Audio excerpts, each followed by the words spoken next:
Hello students, आप सभी का स्वागत है एक बार फिर से मैग्नेट ब्रेन्स हिंदी पर। मैं हूं अरुण और आप सभी का स्वागत करता हूं एक बार फिर से गणित की इस कक्षा में, जहां पर कक्षा 11वीं के लिए आप सभी को पढ़ाया जा रहा है प्रायिकता। और प्रायिकता में बात करेंगे आज प्रश्नावली 16.3 की। 16.3 में प्रायिकता के बहुत सारे सवाल हैं, प्रायिकता को समझना और प्रायिकता को हल करना।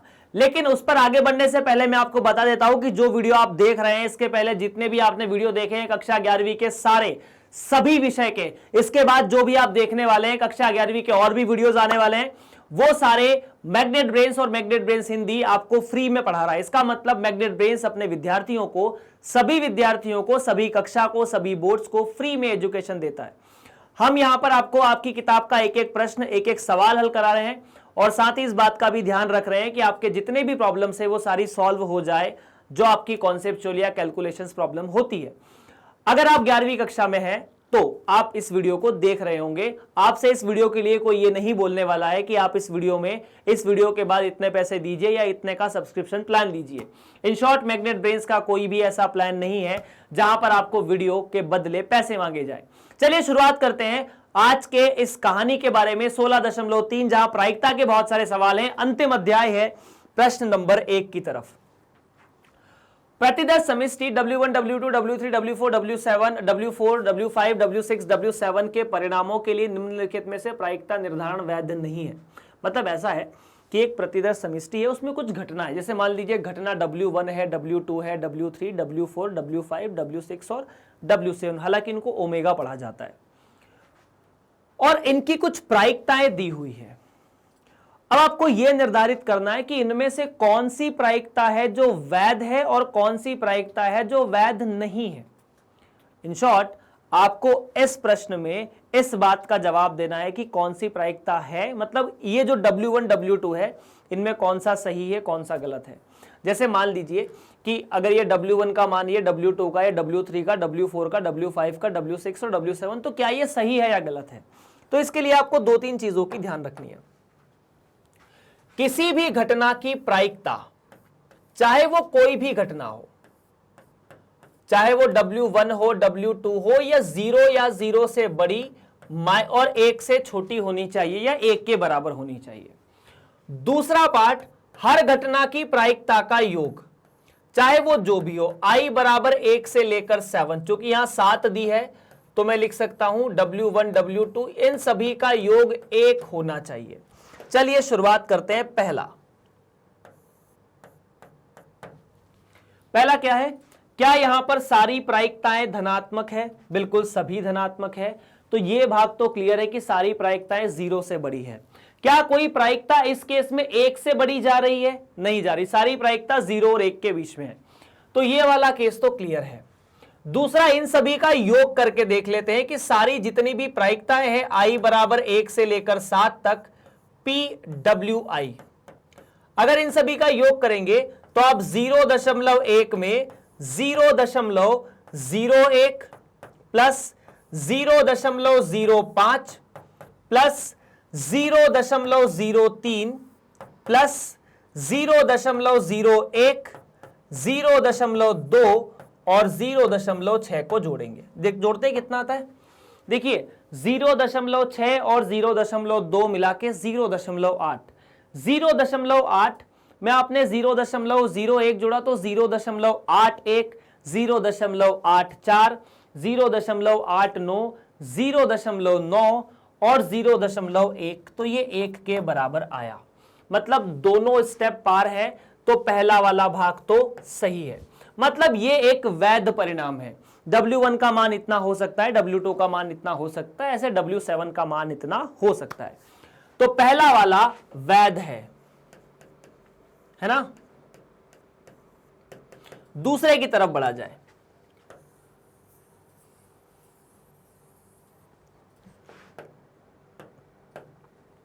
दूसरा वाला B, देखिए 1/7, 1/7, 1/7, 1/7 सारी प्रायिकताएं हैं।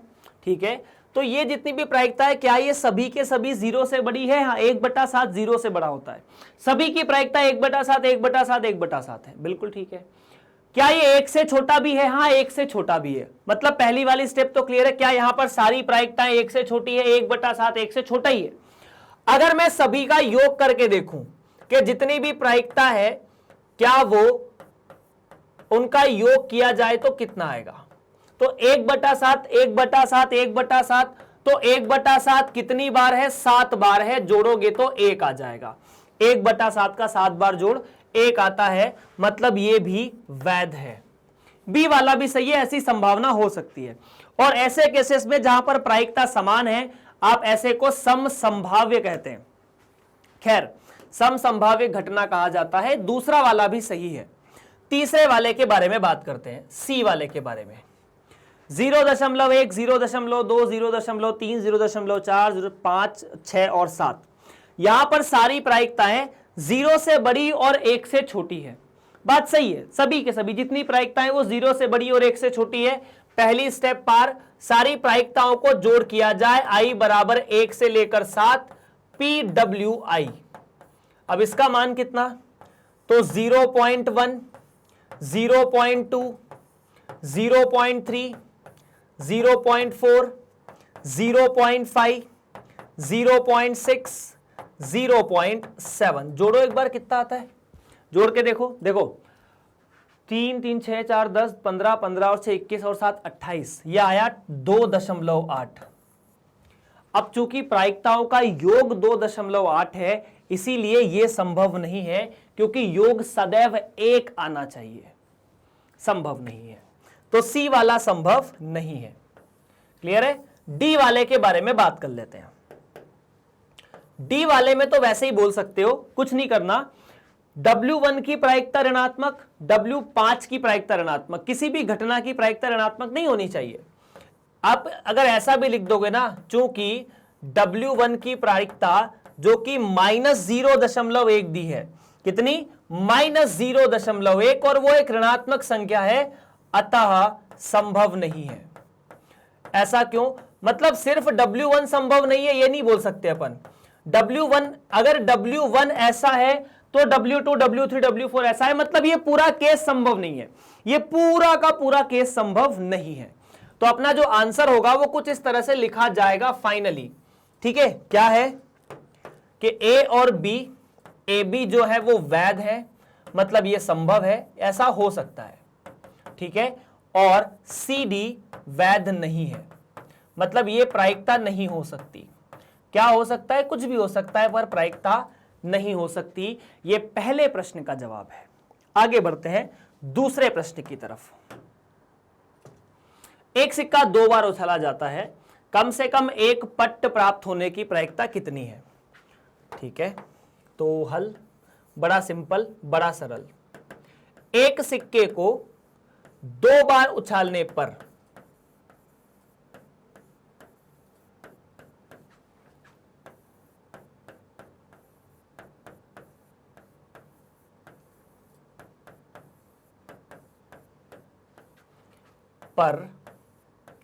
एक सिक्के को 2 बार उछालने पर प्रतिदर्श समष्टि क्या बनेगी? सबसे पहले यह बनाना जरूरी है अगर प्रायिकता निकालनी हो तो।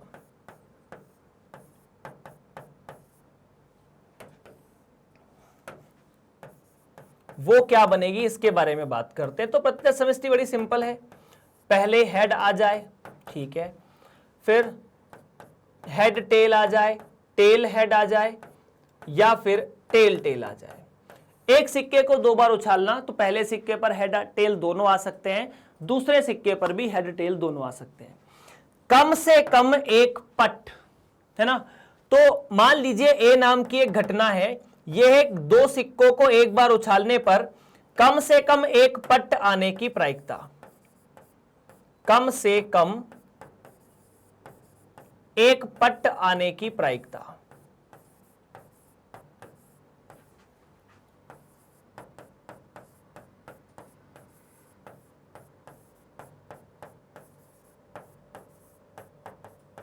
कम से कम एक पट आने की प्रायिकता मतलब या तो एक पट, पट मतलब टेल, है ना? तो कम से कम एक पट मतलब हेड टेल आ जाए, टेल हेड आ जाए, या फिर दोनों के दोनों टेल हो जाए। कम से कम एक पट का मतलब तो यही है। ओके, देखो, अगर आपको ए की प्रायिकता निकालनी है, पी ए का मतलब है घटना ए की प्रायिकता। अच्छा, कम से कम एक पट आने की प्रायिकता नहीं, एक घटना होगी। प्रायिकता तो अपन अभी निकालेंगे कि घटना ए की प्रायिकता। और ये निकालने का तरीका क्या है? तो ये बड़ा सिंपल है, आप कुछ मत कीजिए, ए के अंदर अवयव और प्रतिदर्श समिष्टि के अवयवों को भाग दे दीजिए। अब ए में कितने अवयव हैं? प्रतिदर्श समिष्टि में, तो प्रतिदर्श समिष्टि में कुल 4 अवयव हैं। और ए में कितने अवयव हैं? तो ए में कुल 3 अवयव हैं। तो आपका जवाब हो जाएगा 3/4। कितना? 3/4। तो इस तरह से इस प्रश्न का जवाब आप दे सकते हैं। अब इसे दूसरे तरीके से भी किया जा सकता है, जहां पर आपको क्रमचय संचय की आवश्यकता पड़ेगी। पहला तरीका तो यह है, 3/4 आंसर है। अब अगर आपको NS सबसे पहले इसे अब अपन क्रमचय संचय से करने की कोशिश करते हैं, क्योंकि वहां से आपको काफी अच्छे से मतलब उसको जानना है, क्योंकि बड़े बड़े सवाल उसी से हल होंगे। अब बात करते हैं विधि नंबर 2। विधि नंबर 2, जहां पर आप संचय का प्रयोग करेंगे। किसका? संचय का। ठीक। अच्छा, एक बात बताइए, सबसे पहले हम निकालेंगे कि कुल कितनी संभावनाएं हैं। कुल संभावनाएं क्या है?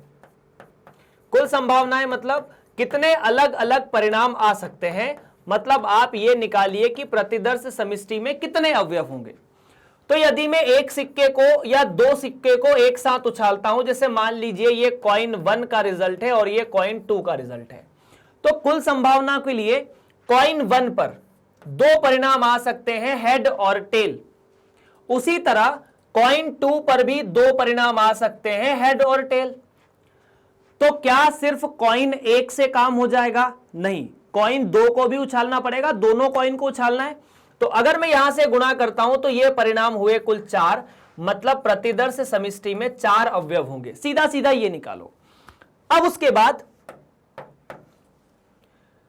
एक पट, कम से कम एक पट्ट को अपन एक साथ नहीं निकाल सकते, एक पट्ट को निकाल सकते हैं। ठीक है, एक पट्ट कैसे निकाल सकते हैं? तो अच्छा, एक कम से कम एक पट्ट को ऐसे भी निकाल सकते हैं।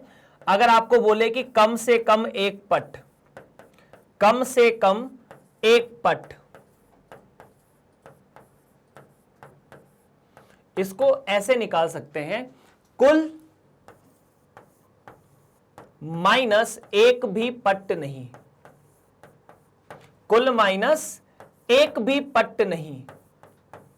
कम से कम एक पट्ट का जब भी बात आती है अपन यही बोलते हैं, कुल माइनस एक भी पट्ट नहीं। तो कुल कितने तरीके हैं? 4 तरीके।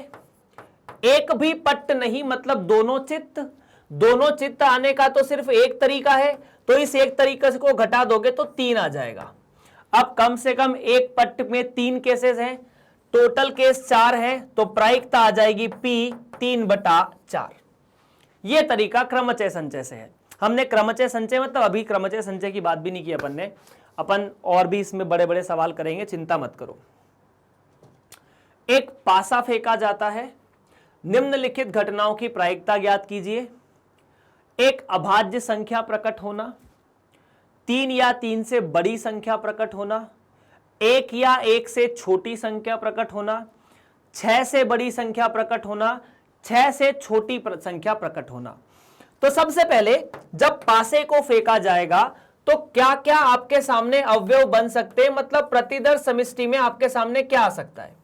1 2 3 4 5 और 6, ये ऐसे है ना।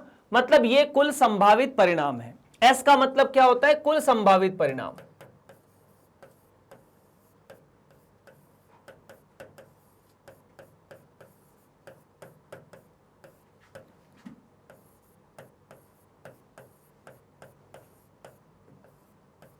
और उसके बाद कुल संभावित परिणाम के बाद आपसे पूछा है कि एक अभाज्य संख्या प्रकट होना, इसे आप ए समुच्चय से निरूपित कर सकते हैं। अभाज्य संख्या कब मिल सकती है? जब 2 आए, 3 आए या 5 आए। उसी तरह बी, 3 या 3 से बड़ी, तो 3 या 3 से बड़ी संख्या ऐसे मिल सकती है। 1 या 1 से छोटी संख्या प्रकट होना, तो 1 हो सकता है, 1 से छोटी संख्या तो प्रकट हो ही नहीं सकती। उसके बाद 6 से बड़ी संख्या प्रकट होना। तो 6 से बड़ी संख्या को अगर आप डी समुच्चय कहते हैं तो इसमें एक भी अवयव नहीं आएगा, क्योंकि 6 से बड़ी कोई संख्या नहीं है। ई समुच्चय का मतलब है 6 से छोटी संख्या प्रकट होना। तो 6 से छोटी संख्या प्रकट होने के लिए 1 2 3 4 और 5 आपको मिल जाएंगे। इतना क्लियर है? क्लियर है। अच्छा, अगर मैं आपसे पूछूं कि ए समुच्चय में कितने अवयव, तो ए समुच्चय में अवयव होंगे 3। बी समुच्चय में कितने अवयव, तो बी समुच्चय में अवयव 4। सी समुच्चय में कितने अवयव, तो सी समुच्चय में अवयव 1। डी समुच्चय में कितने अवयव, तो डी समुच्चय में अवयवों की संख्या 0। और ई समुच्चय में कितने अवयव, तो ई समुच्चय में 5 अवयव। अब अगर आपसे पूछा जाए, अच्छा उसके बाद एस में कितने अवयव, तो एस में कुल अवयव 6। तो 1 बाय 1 सारे जवाब दे दो। किसी भी घटना के लिए चूंकि घटना ए की प्रायिकता अगर लिखी जाए तो इसका मतलब है ए में अवयवों की संख्या बटा प्रतिदर्श समष्टि में अवयवों की संख्या। तो पी ए, तो ए में तो अवयवों की संख्या 3 है, 3/6 मतलब 1/2। पी बी, बी में अवयवों की संख्या 4 है, तो 4/6 2/3। पी सी, सी में अवयवों की संख्या 1 है, 1/6। पी डी, डी में कोई अवयव नहीं है, इसीलिए इसकी प्रायिकता 0 हो जाएगी। ऐसे अवयव को हम असंभव कहेंगे। कौन सा सब, ये कौन सा केस है, ये असंभव घटना होगी। ऐसी घटना संभव नहीं है कि हम एक पासे को फेंकें और 6 से बड़ी संख्या मिल जाए। 6 से छोटी संख्या पीई, तो इसके अंदर कितने अवयव, 5, और आपने 6 से भाग दे दिया। तो ये कुल तरीके होंगे। ये इस सवाल का जवाब भी है। सभी की प्रायिकता का सूत्र ये लगाया गया कि उसमें जितने अवयव हैं उन सभी को भाग दे दो एस के अवयवों से। ताश की गड्डी के 52 पत्तों में से एक पत्ता यादृच्छा निकाला गया है। ताश के 52 पत्तों की गड्डी में से एक पत्ता यादृच्छा निकाला गया है, तो प्रतिदर्श समष्टि में कितने बिंदु हैं। तो अगर आप ताश के एक पत्तों के बारे में बात करें तो कुल पत्ते होते हैं 52। कुल पत्ते कितने, 52। तो प्रतिदर्श समष्टि कुल पत्तों से ही बनेगी। तो प्रतिदर्श समष्टि में कितने अवयव होंगे, 52 के 52। तो यहां से प्रतिदर्श समष्टि में 52 पत्ते हैं। पहले का आंसर तो ये है। पत्ते का हुक्म का इक्का होने की प्रायिकता कितनी है, तो बी वाले का आंसर है, चूंकि हुक्म का इक्के होते कितने हैं, हुक्म का एक इक्का होता है, बस एक इक्का होता है, सिर्फ एक ही इक्का होता है जो हुक्म का होता है। मतलब 4 इक्कों में से एक इक्का हुक्म का, एक सीढ़ी का, एक पान का और एक ईंट का। तो इसकी प्रायिकता, तो इसकी प्रायिकता 1/52, क्योंकि एक ही इक्का है। ठीक है, प्रायिकता ज्ञात कीजिए कि पत्ता इक्का है। ठीक है, तो सी वाले का पहला भाग कि पत्ता इक्का होना चाहिए। तो इक्के या इक्का की प्रायिकता, अब देखो यार इक्के टोटल 4 है ना, कितने हैं 4, तो 4/52, 1/13। उसके अलावा सेकंड काले रंग का है, तो काले रंग के पत्ते की प्रायिकता,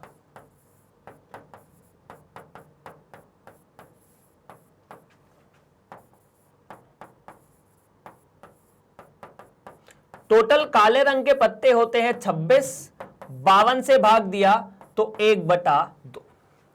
तो ये काले रंग के पत्ते की प्रायिकता। आपने प्लेइंग कार्ड्स देखे होंगे, हर मतलब प्लेइंग कार्ड्स या ताश के पत्तों में टोटल 52 पत्तों में से 26 काले रंग के होते हैं, 26 लाल होते हैं।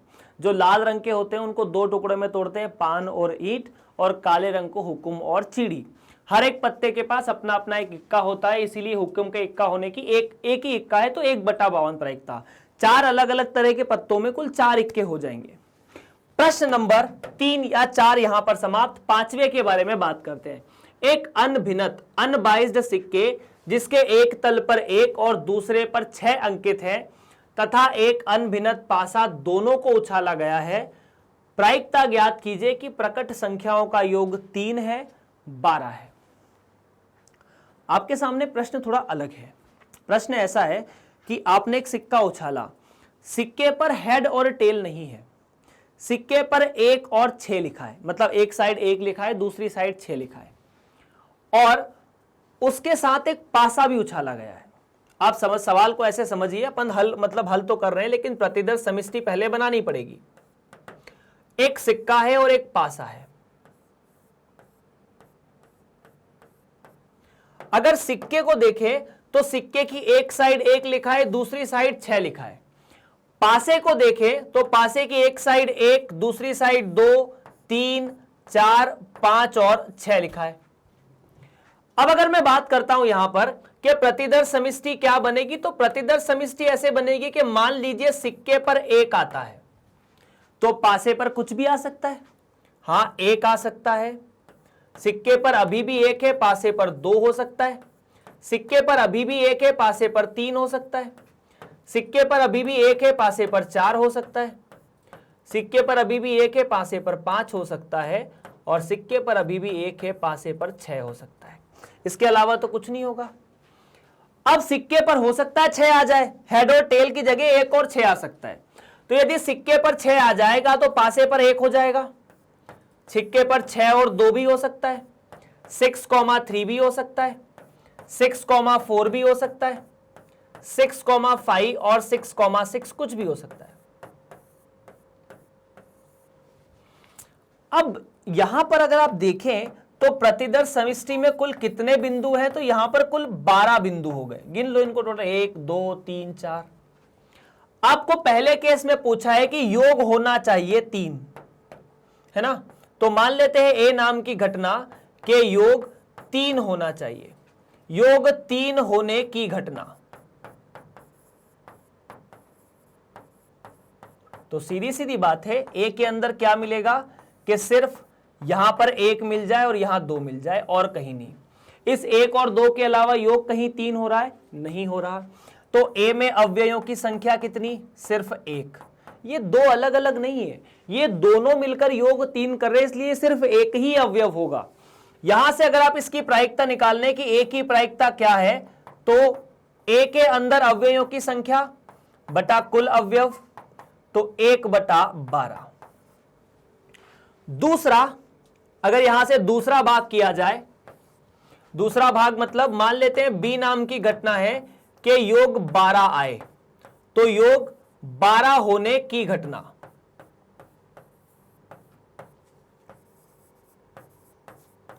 और अगर योग 12 हो तो इसे अपन एक ही तरीके से बना सकते हैं कि दोनों पर 6-6 आ जाए। और इस कंडीशन में बी के भी अवयव सिर्फ एक ही होगा कि बी समुच्चय में भी सिर्फ और सिर्फ 1 अवयव है। तो प्रायिकता बी की, वही फॉर्मूला कि बी के अंदर अवयव बटा टोटल अवयव, which is equal to 1/12। Again, तो इस प्रकार से प्रश्न नंबर 5 भी यहां पर समाप्त होता हुआ। प्रायिकता का सिंपल सा सवाल है, सिंपल सा लॉजिक है, सिंपल सा कॉन्सेप्ट है। नगर परिषद में 4 पुरुष व 6 स्त्रियां हैं। यदि एक समिति के लिए यादृच्छा एक परिषद चुना गया तो एक स्त्री के चुने जाने की कितनी संभावना है? देखिए, एक नगर परिषद में 4 पुरुष हैं और 6 स्त्रियां हैं। यदि एक समिति के लिए यादृच्छा एक परिषद सदस्य चुना गया है तो एक स्त्री के चुने जाने की कितनी संभावना है? तो यहां तो आप सीधा सीधा बोल सकते हैं कि सर 10वीं टाइप सवाल है कि कुल स्त्रियों की संख्या 6 और कुल व्यक्तियों की संख्या 10 है ना। अगर आप इसे हल करें तो इस तरह से लिख सकते हैं, कुल व्यक्ति कितने, या फिर ऐसा लिख सकते हैं पहले कि कुल पुरुष कितने, कुल पुरुष 4, ठीक है। कुल स्त्रियां कितनी? 6, ठीक है। तो कुल व्यक्ति कितने हो गए? कुल व्यक्ति हुए 10, 6 + 4। अब अगर यहां पर कहा जाए कि एक स्त्री के चुने जाने की प्रायिकता, एक स्त्री के चुना जाने की प्रायिकता,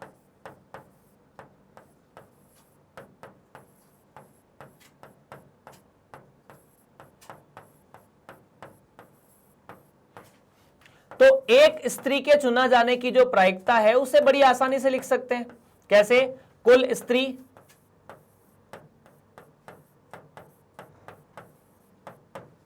बटा कुल व्यक्ति,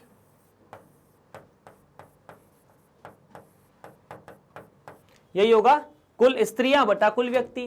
कुल स्त्रियां 6, कुल व्यक्ति 10, तो 6 बटा 10 मतलब 3 बटा 5। दूसरा मतलब यह आंसर है। अब इसका दूसरा तरीका देखो, विधि नंबर 2। मतलब वो थोड़ा सिंपल तो नहीं है लेकिन ठीक है। विधि नंबर 2 ये कहती है कि आपके पास कुल 6 स्त्री है ना, तो 6 स्त्रियों में से आपको एक को चुनना है। पहले तो एक को चुनने के कितने तरीके होंगे, यहां से आप क्रमचय संचय को समझने की कोशिश कीजिए। तो 6 में से एक को चुनने का तरीका होता है 6C(R) या 6C1। कितना? 6C1। 6C1 क्यों? क्योंकि आपके पास 6 भिन्न व्यक्ति हैं या 6 भिन्न स्त्रियां हैं, उसमें से आपको एक को चुनना है। NCR का मतलब होता है N में से R का चयन, है ना। और ये जो N है वो सबके सब भिन्न है, दे ऑल आर डिफरेंट। अब यहां पर अच्छा, कुल 10 व्यक्तियों में से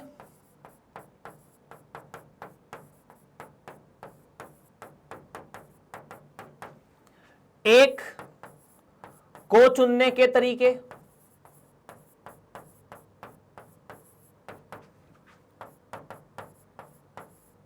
तो ये मिला 10C1।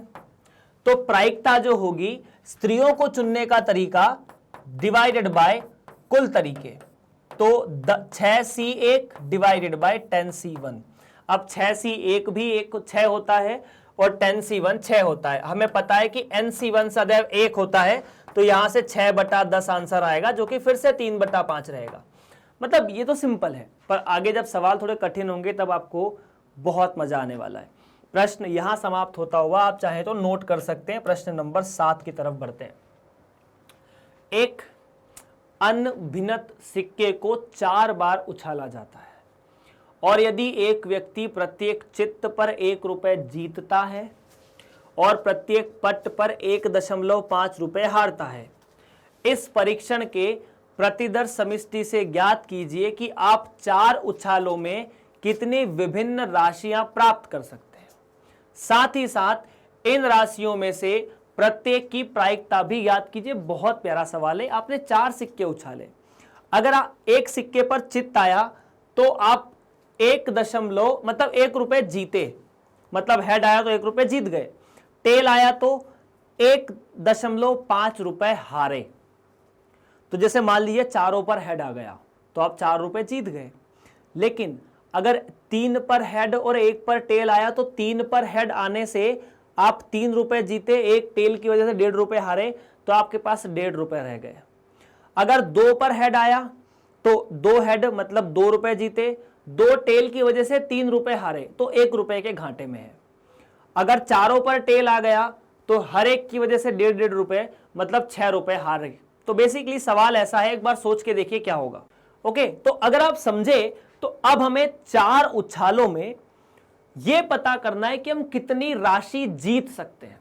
ठीक है, तो सबसे पहले यदि अपन 4 उछालों के बारे में बात करते हैं तो अपन बात कर रहे हैं सवाल के हल के बारे में। सबसे पहले तो 4 उछालों में आपके सामने संभावित परिणाम क्या हो सकते हैं। संभावित परिणाम देखो, पहला परिणाम हो सकता है कि आपके पास 4 हेड आए। ठीक है, दूसरा परिणाम हो सकता है कि 3 हेड आए और 1 टेल आए, 4 सिक्के उछालेंगे। तीसरा परिणाम हो सकता है कि 2 हेड और 2 टेल आए, मतलब मान लीजिए 2 सिक्कों पर हेड है और 2 सिक्कों पर टेल है। और चौथा परिणाम हो सकता है कि चारों पर टेल आ जाए। अच्छा, और भी हो सकते हैं ना। चौथा परिणाम कि 1 पर हेड आए और 3 पर टेल आ जाए। और पांचवा परिणाम है कि चारों पर टेल आए। शायद मैंने एक परिणाम के बारे में डिस्कशन नहीं किया था, जब अपन ओरली डिस्कस कर रहे थे चीजों को, मे बी होता है ऐसा। 4 टेल, यहां 2 हेड 2 टेल। अब आपको यह बोला है कि चूंकि ध्यान रखना क्या बोला है कि अगर एक हेड आता है तो आपके खाते में 1 रुपए जोड़ा जाएगा, यदि एक टेल आता है तो -1.5 रुपीज हो जाएंगे, मतलब आप 1.5 रुपए हारेंगे। तो अगर अपन बात करें इस पर, यह संभावित परिणाम है और यहां पर अपन बात करते हैं कि राशि कितनी होगी, इतना करने के बाद कितनी राशि हमारे साथ पास होगी, है ना। तो ठीक है, कितनी राशि हमारे पास होनी चाहिए। तो अगर 4 हेड आए तो हर हेड पर 1 रुपए, मतलब 4 हेड पर 4 रुपए, तो आप 4 रुपए जीतेंगे। अगर 3 हेड आए तो हर हेड पर 3 रुपए मिलेंगे, लेकिन एक टेल की वजह से -1.5 हो जाएगा, तो यहां से 1.5 रुपीज आपके सामने आएंगे। ओके।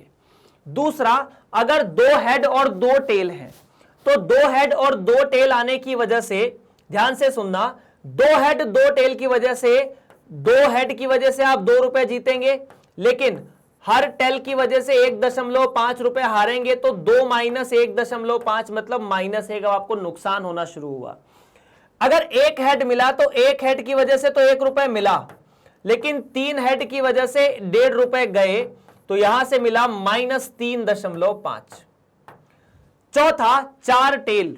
4 टेल मतलब आप हर टेल की वजह से 1.5 रुपए हारे हैं, तो इसकी वजह से आप 6 रुपए हारेंगे। इतना क्लियर है। तो क्या आप बता सकते हैं आप कितने अलग अलग तरीकों से रुपए जीत सकते हैं? यहां पर तो बोला हुआ यही है कि इस परीक्षण की प्रतिदर समष्टि से ज्ञात कीजिए कि आप 4 उछालों में कितनी राशियां प्राप्त कर सकते हैं। तो आपको राशियों की प्रतिदर से समष्टि निकालनी है, राशियों की प्रतिदर समष्टि।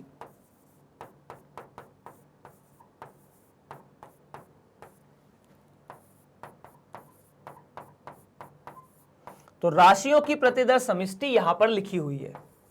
4 हो सकता है, 1.5 हो सकता है, 1 हो सकता है। ये तो हो गए, 1 नहीं, -1, 1 तो है ही नहीं, 1 रुपए जीतने का काम है ही नहीं। उसके बाद -3.5 और -6। इस प्रकार ये इतने पैसे आप जीत सकते हैं, मतलब 4 रुपए जीत सकते हैं, 1.5 रुपए जीत सकते हैं, 1 रुपए घाटे में, 3.5 रुपए घाटे में और 6 रुपए घाटे में। अब उसके बाद ये बोला है कि इनकी प्रायिकता भी निकालिए।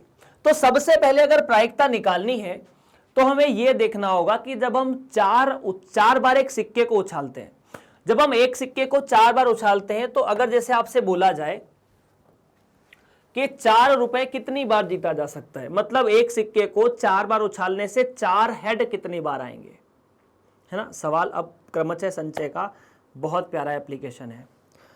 तो एक छोटा सा फॉर्मूला पहले रिवाइज कर लेते हैं ना, उसकी आवश्यकता है। यहां पर फॉर्मूला यह था कि यदि आपके पास n भिन्न या n वस्तुएं हैं,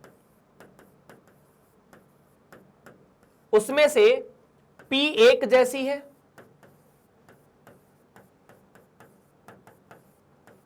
और Q एक जैसी है,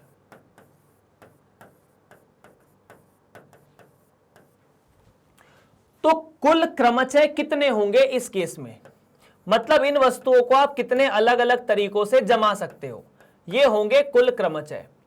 तो ये होता है n फैक्टोरियल बटा p फैक्टोरियल q फैक्टोरियल, यही होता है। अब आगे देखिए, अगर आपके पास 4 वस्तुएं, जैसे मान लीजिए 4 हेड है, हां, या फिर 3 हेड और 1 टेल है, ठीक है, या फिर 2 हेड और 2 टेल है, और उसके बाद 1 हेड या 3 टेल है, और उसके बाद 4 टेल है।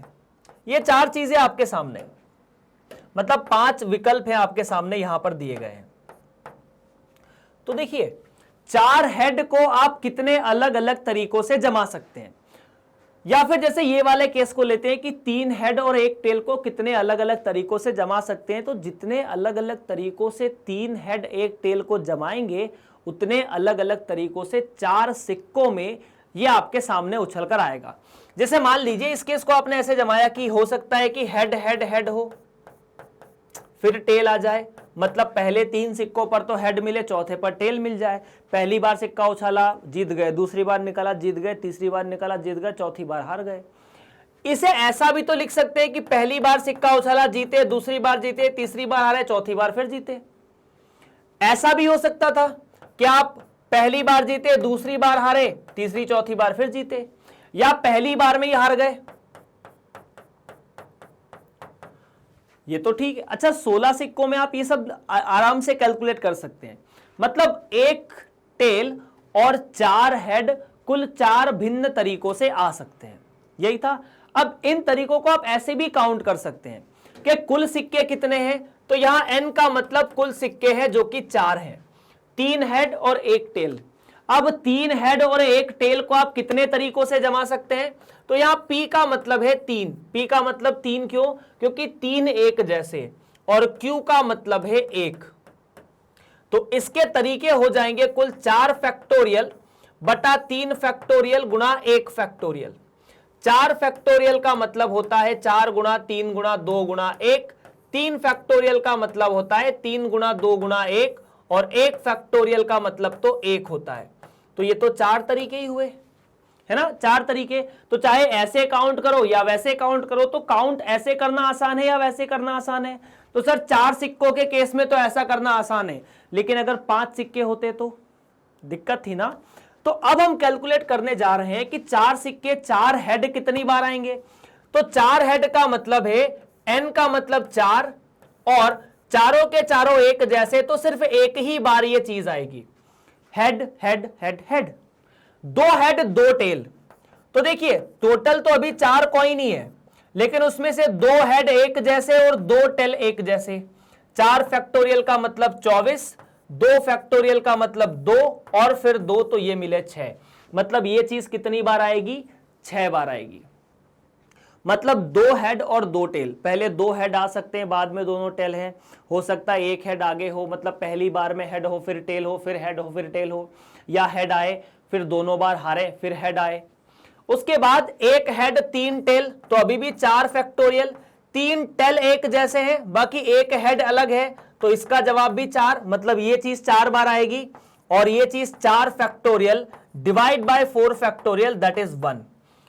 इसका साफ साफ मतलब ये है, इसका साफ साफ मतलब ये है कि अगर मैं 4 हेड के बारे में बात कर रहा हूं, 3 हेड 1 टेल के बारे में बात कर रहा हूं, 2 हेड 2 टेल के बारे में बात कर रहा हूं, और 1 हेड 3 टेल के बारे में बात कर रहा हूं, या मैं 4 टेल के बारे में बात कर रहा हूं, जब मैं इनके बारे में बात कर रहा हूं,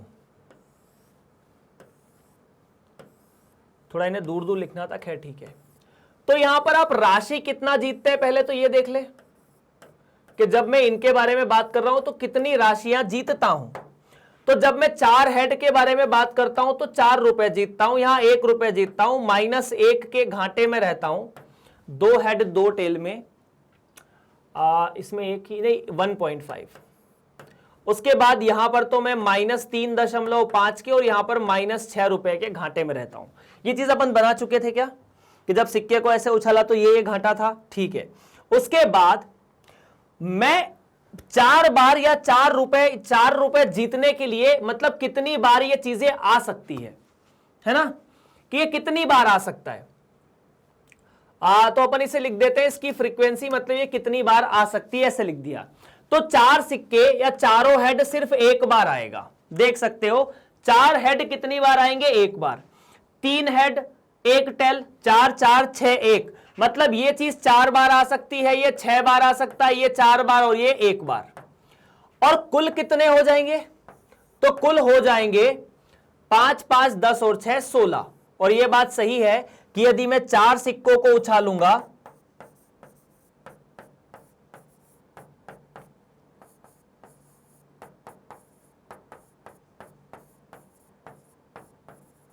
कुल परिणाम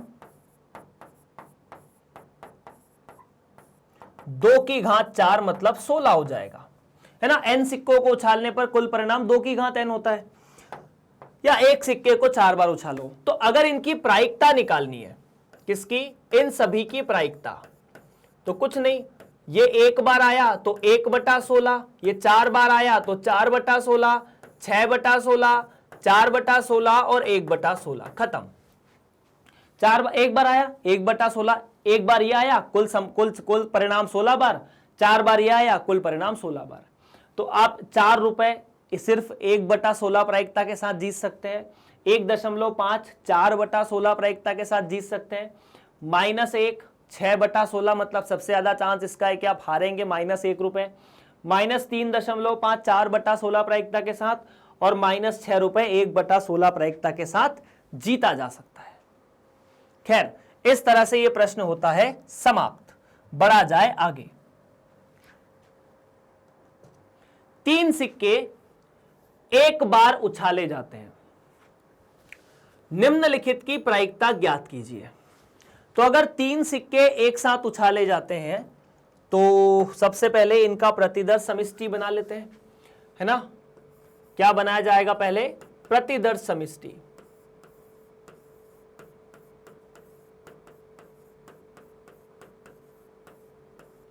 एस, वो कैसे बनेगा, तो जब 3 सिक्कों को उछाला जाता है तो ऐसा हो सकता है कि तीनों पर हेड हेड हेड आ जाए, ऐसा हो सकता है कि 2 पर हेड और तीसरे पर टेल आए।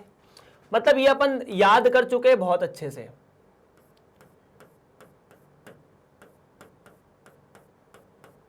ठीक है, उसके बाद टेल हेड हेड, फिर टेल हेड टेल, फिर टेल टेल हेड, और आखिरी में टेल टेल टेल।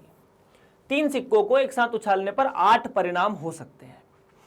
आपके सामने कुछ कुछ सवाल दिए यहां पर कि प्रायिकता ज्ञात कीजिए कि 3 चित्त प्रकट हो जाए। पहले वाले केस का जवाब अपन लिखते हैं कि 3 चित्त प्रकट कब हो सकते हैं, तो 3 चित्त तो फिर सिर्फ एक केस में प्रकट हो सकते हैं। तो इसका जवाब तो 1/8 आ जाना चाहिए कि इसकी प्रायिकता, अगर अपन इस केस को एक घटना बोलते हैं कि 3 चित्त प्रकट होना एक घटना है, तो इस केस में तो सिर्फ हेड हेड और हेड ही मिलेगा। ठीक है, तो ए की प्रायिकता ए में सिर्फ एक अवयव हेड हेड हेड, ये पूरा एक गिना जाएगा क्योंकि तीनों सिक्कों की चीजों को गिनना है। इसमें कुल 8, तो 8 देख सकते हैं, एस में अवयवों की संख्या 8 है, इस पूरे को एक अवयव, इसे 2 अवयव। ऐसे 2 चित्त प्रकट होना, बी वाली घटना अपन 2 चित्त प्रकट होने वाली मान लेते हैं। बी घटना में 2 चित्त प्रकट होना मतलब हेड हेड आ जाए तो तीसरा टेल आएगा। ऐसा भी हो सकता है कि 2 चित्त प्रकट हो जाए, या ऐसा भी हो सकता है कि 2 चित्त प्रकट हो जाए। तो इन दिस केस यहां पर जो प्रायिकता है बी की वो आ जाएगी 3/8, क्योंकि इसमें 3 अवयव हैं और टोटल अवयव एस में 8 है। उसी तरह अगर मैं तीसरे सवाल के बारे में बात करूंगा तो तीसरा बोल रहा है न्यूनतम 2 चित्त प्रकट होना। न्यूनतम 2 चित्त प्रकट होने का मतलब है या तो 2 चित्त प्रकट हो या फिर 3 चित्त प्रकट हो। Head head head, head head tail, head tail head, और उसके बाद टेल हेड हेड। तो इसमें कुल 4 अवयव होंगे, तो सी की प्रायिकता 4/8 मतलब 1/2। तीसरा, चौथा, अधिकतम 2 चित्त प्रकट हो। अब अधिकतम 2 चित्त प्रकट होने का चौथे वाले भाग का मतलब है, अगर अपन डी के बारे में बात करें, अधिकतम 2 चित्त प्रकट होना मतलब या तो 2 चित्त प्रकट हो,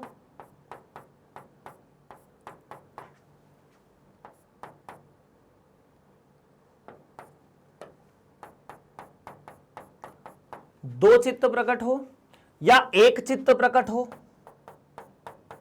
अधिकतम 2 का मतलब कितना है, अधिकतम 2 का मतलब तो यही ना कि खूब से खूब 2 हो, 1 भी हो सकता है या 1 भी ना हो। अधिकतम 2 चित्त का मतलब यही है कि या तो 2 हो या 1 हो या 1 भी नहीं हो। इस केस में डी की प्रायिकता, तो इसकी प्रायिकता 7/8 आ जाएगी क्योंकि इसमें कुल 7 अवयव हैं। ठीक है, नेक्स्ट आएगा, चौथा खत्म। पांचवा, एक भी चित्त प्रकट नहीं होना। एक भी चित्त प्रकट नहीं होना मतलब सारे के सारे पट्ट प्रकट होना। एक भी चित्त प्रकट नहीं होने का मतलब पांचवें प्रश्न का जवाब है, अगर आप इसे ई मानते हैं तो इसके अंदर सारे के सारे टी टी टी हो, और इस केस में जो प्रायिकता है ई की वो आ जाएगी 1/8। एफ के बारे में बात करते हैं। तीन पट्ट प्रकट होना, तीन पट्ट प्रकट होने का मतलब भी वही है। अगर इसे एफ बोलोगे, इस प्रश्न को 6 बोला जाए, छठवां प्रश्न, और अपन ने इस केस को एफ मान लिया, तीन पट्ट प्रकट होना, तो तीन पट्ट प्रकट होने का मतलब यही है। इसकी प्रायिकता भी ई की प्रायिकता के बराबर 1/8।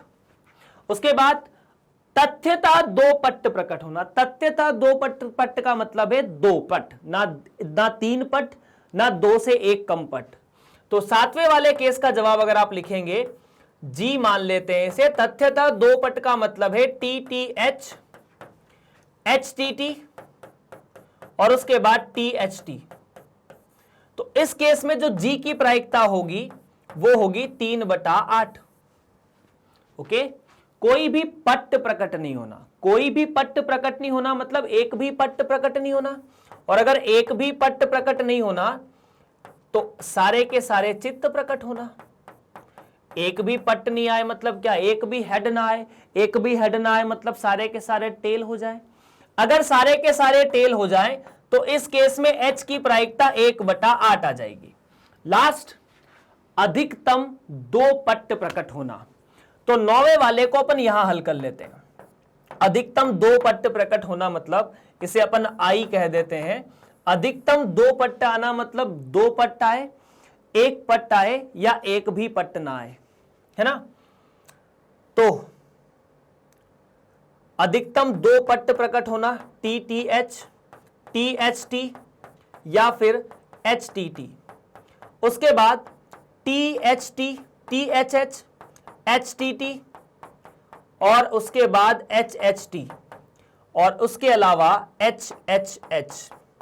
अधिकतम दो पट्ट का मतलब है या तो दो पट्ट हो, एक पट्ट हो, या शून्य पट्ट हो, दो से ज्यादा पट्ट नहीं हो। और इस केस में आई की जो प्रायिकता है that should be equal to 7/8। इस तरह से यह प्रश्न आपके सामने समाप्त हो जाता है पूरा का पूरा। चलिए प्रश्न नंबर 8 समाप्त। बात करेंगे 9वें के बारे में। यदि किसी घटना ए की प्रायिकता 2/3 है तो घटना ए नहीं की प्रायिकता ज्ञात कीजिए। सरल सवाल है ना। क्या दिया है आपको कि घटना ए की प्रायिकता जो है वो 2/10 है, पी ए 2/11। तो पी ए नहीं की प्रायिकता, इसका मतलब होगा ए नहीं की प्रायिकता, ए नहीं की प्रायिकता। और ए नहीं की प्रायिकता कैसे निकालेंगे, तो हमें एक छोटा सा सूत्र पता है कि चूंकि ए की प्रायिकता में अगर ए नहीं की प्रायिकता को जोड़ दिया जाए तो 1 हो जाती है। इसका मतलब 2/11 प्लस पी ए नहीं की प्रायिकता बराबर 1। सो पी ए नहीं की प्रायिकता बराबर 1 माइनस 2/11, 9/11। ये इस प्रश्न का सही जवाब है। सिंपल सिंपल सवाल है, सिंपल सिंपल जवाब आप यहां पर दे सकते हैं। डन है। चलिए प्रश्न नंबर 10 की तरफ बढ़ते हैं।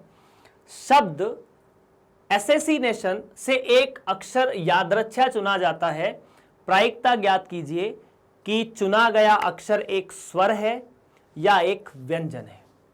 अब इसको तोड़ के देखो एसेसिनेशन को, कि अगर आप यहां से एक शब्द निकालते हैं तो शब्द स्वर आता है या व्यंजन आता है। तो एसेसिनेशन से एक अक्षर यादृच्छा चुनते हैं। यादृच्छा का मतलब समझते हो, रैंडमली, आपको नहीं पता, आपने जैसे ऐसे अक्षर बिखरे पड़े हैं, आपने उठा लिया। जैसे ऐसे आपको बोला कि एन उठाओ, या फिर आपको बोला कि एक अक्षर उठाओ तो आप एन उठा लोगे, फिर आप ओ मत उठा सकते हो, फिर आई उठा सकते हो, फिर टी उठा सकते हो। सीक्वेंस फॉलो नहीं करना है, कुछ भी उठा लिया, मन किया वो। तो यहां पर देखिए, अंग्रेजी से अगर कोई शब्द बनाए तो वो दो ही चीजों से मिलकर बन सकता है, एक स्वर और एक व्यंजन। तो सबसे पहले एक काम करते हैं, इसके जितने भी अक्षर हैं उन सभी को अलग अलग कर देते हैं और देखते हैं कि उसमें स्वर कितने हैं और व्यंजन कितने हैं। तो अगर मैं इसी एसेसिनेशन के अक्षरों को अलग अलग करता हूं तो उसमें मान लेते हैं ए नाम का एक समुच्चय जिसमें स्वर ही स्वर है। क्या है? स्वर का समुच्चय।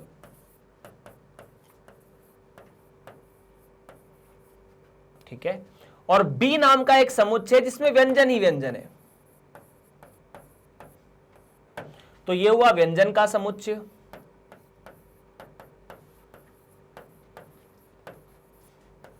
ओके, अब देखिए स्वर का समुच्चय, यहां से आप एसेसिनेशन में से स्वर स्वर अलग कीजिए कि स्वर स्वर कौन से। तो आपको पता है अंग्रेजी में ना 5 स्वर होते हैं, ए ई आई ओ यू। तो ए कितने हैं? एक। सबसे पहले ए सिलेक्ट कर लेते हैं, ए है 3 ए है। उसके बाद ई कोई नहीं है, आई 2 है ना, 2 आई है ना। उसके बाद ओ एक बार है। इसके अलावा कुछ और है क्या? 1 2 3 4 5 6, कुल 6 शब्द है, 6 अक्षर हैं जो स्वर हैं। बाकी व्यंजन के बारे में बात करेंगे, तो व्यंजन के बारे में बात करें तो इसका जो समुच्चय है उसके अंदर डबल एस मतलब 4 तो एस आकर बैठे हैं, ठीक है। और उसके बाद एक एन है, ठीक है। उसके बाद एक टी है, ठीक है। और उसके बाद एन है, फिर से एन है, ऐसा कुछ। अच्छा, अब पता है आपको एक छोटी सी बात समुच्चय की परिभाषा से याद आ रही होगी। समुच्चय की परिभाषा यह कहती थी कि अगर हम किसी भी चीज का समुच्चय बनाते हैं तो समुच्चय में एक से ज्यादा बार कोई अवयव नहीं आ सकता है। जो भी अवयव होगा वो एक से ज्यादा बार नहीं आएगा। मतलब यहां अगर 3 ए है तो वो एक ही बार आएंगे, अगर यहां पर 4 एस है तो वो एक बार आएंगे। लेकिन यहां समस्या है, देखिए यहां पर जो एस है ना, अगर वॉवेल्स की बात करें, सारे व्यंजनों की बात करें, तो 7 में से 4 व्यंजन एक जैसे हैं, मतलब इनके आने की प्रायिकता समान है। अगर मैं इसको ऐसे लिख देता, एस टी और एन मान लेते हैं 3 व्यंजन है ना। और स्वर जो है उसको अपन ए जो रिपीट कर रहा है उनको एक एक बार लिखता, मेरे कहने का मतलब ये है। और ये 3 है, तो आपको दिखता कि स्वर और व्यंजन आने की प्रायिकता बराबर है, क्योंकि स्वर भी 3 है और व्यंजन भी 3 है। लेकिन वास्तव में इस शब्द में व्यंजन ज्यादा है स्वर से, तो उनके आने की प्रायिकता ज्यादा होगी। तो इस केस में हम लोग जितने एलिमेंट जितनी बार है उनको उतनी ही बार लेंगे। मेरे कहने का मतलब है कि आप इसे ऐसा नहीं लिखेंगे, आप इसे भी ऐसा नहीं लिखिए, क्योंकि इस शब्द को बनाने के लिए 4 एस का बलिदान लगा है। तो अगर मैं यहां पर कहना चाहता हूं कि ए के अंदर कितने अवयव, तो ए के अंदर कुल 6 अवयव, और बी के अंदर कुल कितने अवयव, तो बी के अंदर कुल 7 अवयव। और अगर मैं पूरा का पूरा प्रतिदर्श समिष्टि बनाना चाहता हूं तो प्रतिदर्श का मतलब है इसके शब्दों को अलग अलग करके लिख दीजिए। तो ए को 4 बार एस के साथ लिखा, ऐसा कुछ,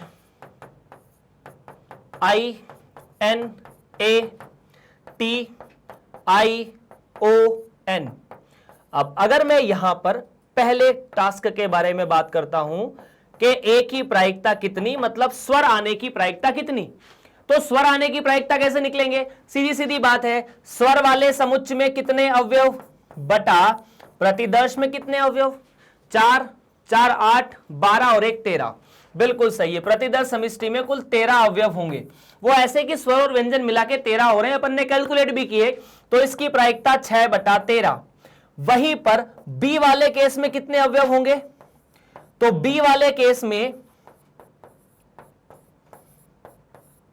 7 बटा 13, क्योंकि इसमें 7 अवयव है। तो ये दोनों की प्रायिकता है, यही आपका आंसर है, that is the final answer. Clear है क्या?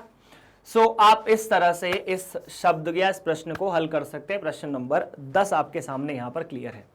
आगे बढ़े, अगले प्रश्न की तरफ बढ़ा जाए। 11, एक लॉटरी में एक व्यक्ति को 1 से लेकर 20 तक की संख्याओं में से 6 भिन्न भिन्न संख्याएं चुनता है। मतलब उसे 1 से लेकर 20 तक की संख्याओं में से 6 भिन्न भिन्न संख्याएं चुननी है। यदि यह चुनी गई 6 संख्याएं उन 6 संख्याओं से मेल खाती है जिन्हें लॉटरी समिति ने पूर्व निर्धारित कर रखा है, तो वह व्यक्ति इनाम जीत सकता है। तो लॉटरी के खेल में इनाम जीतने की प्रायिकता क्या है, ठीक है। और यहां पर संख्याओं के प्राप्त होने का क्रम महत्वपूर्ण नहीं है। पहले प्रश्न को समझते हैं। लॉटरी का खेल होता है, आपने मतलब कई पिक्चरों में ऐसा नाम देखा होगा कि उसमें इसकी इतनी लॉटरी लग गई, इतनी लॉटरी लग गई। तो बेसिकली एक तरह का खेल होता है जिसमें पैसा इन्वॉल्व होता है। तो फॉर एग्जाम्पल अगर कहा कि अगर किसी व्यक्ति को एक 1 2 1 1 2 ऐसे कोई नंबर मिल जाते हैं। या फिर अगर भिन्न नंबरों की बात है तो मान लेते हैं एक समिति है और उन्होंने डिसाइड किया कि जिस भी व्यक्ति को ये 6 नंबर मिल जाएंगे वो लॉटरी जीत जाएगा। और ये 6 नंबर कहां से मिलेंगे? तो उन्होंने कहा कि हमने एक बड़ा सा बॉक्स बनाया है और इस बॉक्स में 1 से लेकर 20 तक की संख्याएं लिखी है। 1 से लेकर 20 तक की संख्याओं में से आप 6 संख्या निकालते हैं। उन 6 संख्याओं में से अगर ये संख्याएं निकलती है 6 की 6 तो आप विजेता होते हैं। और आखिरी में अगर नहीं निकलती है, जैसे मान लीजिए किसी व्यक्ति ने पहली संख्या निकाली वो खुश हो गया, दूसरी निकाली खुश हो गया, तीसरी निकाली खुश हो गया, चौथी निकाली खुश हो गया, पांचवी निकाली खुश हो गया। अब उसे निकालना है छठी नाम की संख्या 6 आ जानी चाहिए और उसकी जगह आ गई 10, तो आदमी को लॉटरी नहीं लगेगी क्योंकि आखिरी वाली संख्या अलग है। तो अगर यही के यही 6 नंबर आ गए और अगर किसी व्यक्ति ने मान लीजिए 6 निकाला सबसे पहले, फिर 4 निकला, फिर 3 निकला, फिर 5 निकला, फिर 1 और 2 निकला, तो आप देखोगे कि ये संख्याएं समान है। क्रम, यहां पर यह बात स्पेसिफाई बोली कि क्रम महत्वपूर्ण नहीं है, मतलब आप उन 6 संख्याओं को चुनिए, क्रम महत्वपूर्ण नहीं है, बस ये आपको यहां पर करना है। तो सबसे पहले 20 संख्याएं, 20 संख्याओं में से 6 संख्याएं कितने तरीकों से चुन सकते हैं? सबसे जरूरी बात यहां पर क्या है कि 20 संख्याओं में से 6 संख्याएं कितने तरीकों से चुन सकते हैं? 20 संख्याएं आपके सामने 1 से लेकर 20 तक है, उसमें से 6 संख्याएं चुननी है। तो यहां पर संचय, आपके सामने एक शब्द आता है क्या? अगर क्रमचय संचय याद है तो कुल कितने अलग अलग तरीकों से आप 6 संख्याएं चुन सकते हैं, वही प्रतिदर्श समष्टि के कुल अवयव होंगे। That is the number of elements in the sample space. तो अगर मैं यहां पर बात करता हूं, सबसे पहले इसका हल लिखते हैं और मैं लिखता हूं हल। S एक समुच्चय है जिसमें 20 में से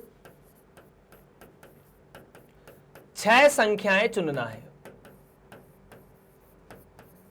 कितनी संख्याएं? 6 संख्याएं चुनकर बनाया गया समुच्चय।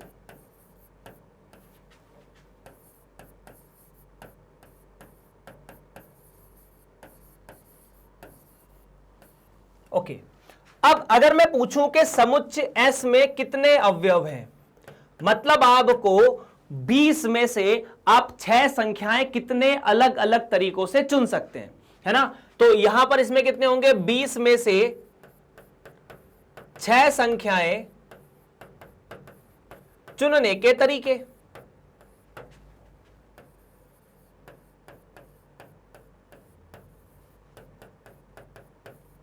क्या ये बात ठीक है? अगर 20 में से 6 संख्याएं चुनने के तरीके सैंपल स्पेस के अवयव हैं, तो मैं लिख सकता हूं सैंपल स्पेस में 20C6 एलिमेंट्स होंगे। कितने? 20C6। क्या ये बात ठीक है? हाँ, क्योंकि हम इस चीज को जानते हैं, NCR का मतलब है n में से r संख्याएं चुनना। कितना? NCR का मतलब है n में से r संख्याएं चुनना।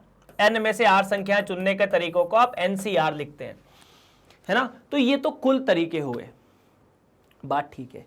अब वो जो अब यहां पर मतलब n में से r संख्या चुनने में यहां ये महत्वपूर्ण नहीं कि कौन सी संख्या पहले आ रही है और कौन सी संख्या बाद में आ रही है। जैसे मान लीजिए आपने 20 में से 6 संख्याएं चुनी, तो 20 में से 6 संख्याओं में पहली संख्या 6 मिले या पहली संख्या 1 मिले, फर्क नहीं पड़ता। 1 2 3 4 5 6 संख्याएं मिल जानी चाहिए, चाहे पहली संख्या 1 मिले या आखिरी संख्या 1 मिले, पहली संख्या 6 मिले, इससे फर्क नहीं पड़ता। तो क्रम महत्वपूर्ण नहीं है। तो ऐसा तो एक ही तरीका होगा जहां विजेता बना जा सकता है। क्या यहां पर बोला जा सकता है, क्या मैं कह सकता हूं कि विजेता बनने के तरीके? तो विजेता बनने के तरीके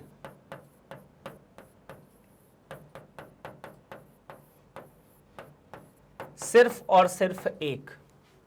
क्यों? क्योंकि 1 2 3 4 5 6 ये 6 नंबर मिले तो ही विजेता है। अगर ये 6 नंबर नहीं मिलते हैं तो विजेता कोई नहीं है। मतलब जिसको ये 6 नंबर मिले, भले ही किसी क्रम में मिले, वो सिलेक्ट हो जाएगा। या 20 में से 6 संख्याएं आपने चुनी, भले ही किसी क्रम में चुनी, ये कुल तरीके होंगे। तो यहां पर अपन लिख सकते हैं कि प्रायिकता जो आपको चाहिए वो कुछ ऐसी होगी। क्या होगी?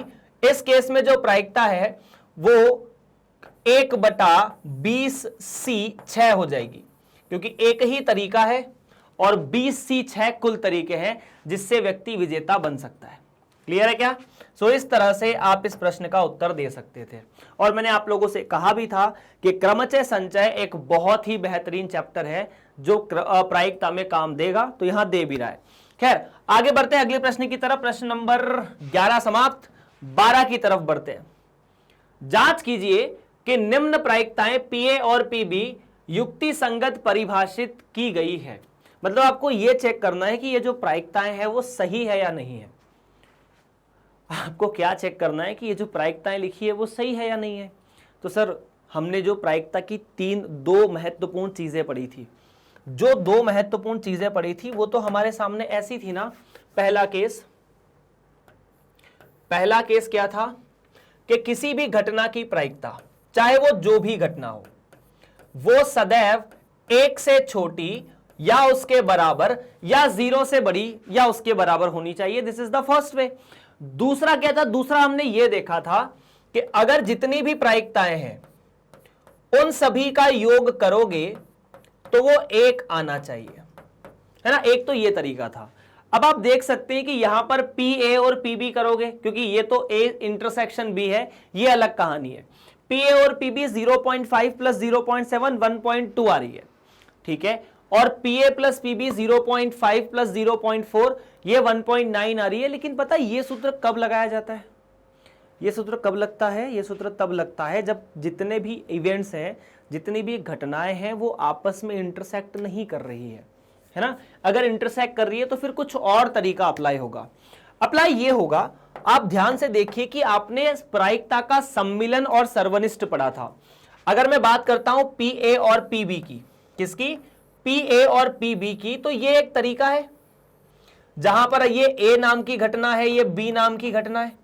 अगर आप इनकी घटना की जगह इनको प्रायिकता से निरूपित करते हो कि ये जो गोला है वो A की प्रायिकता निरूपित करता है, ये जो गोला है वो B की प्रायिकता निरूपित करता है। अब ये जो क्षेत्र है ना, वो क्षेत्र PA इंटरसेक्शन B निरूपित करता है। और ये जो पूरा का पूरा ऐसा गोला बन रहा है, ध्यान दीजिए, ये जो गोला है ये PA यूनियन B निरूपित करता है। ये 4 चीजें हमारे सामने। अब एक छोटी सी बात आप इस फोटो से देख के बता सकते हैं, जिनको आप कॉन्सेप्ट के तौर पे लिख भी सकते हैं। और मैंने आपको बताया था कि यहां पर मतलब इनको डिस्कस तो हालांकि अपन कर चुके हैं पहले। A समुच्चय का जो गोला है, A इंटरसेक्शन B का गोला उससे छोटा ही होगा। ये A इंटरसेक्शन B का क्षेत्र है और ये A का क्षेत्र है। तो क्या पहला कॉन्सेप्ट ये लिखा जा सकता है कि PA सदैव बड़ी या बराबर रहनी चाहिए PA इंटरसेक्शन B के?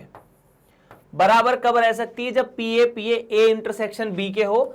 इसका मतलब है अगर ये B हो और ये A हो, तब ये दोनों प्रायिकताएं बराबर रह जाएगी, क्योंकि इस केस में A इंटरसेक्शन B A के बराबर हो जाएगा, इसीलिए दोनों की प्रायिकता भी समान हो जाएगी।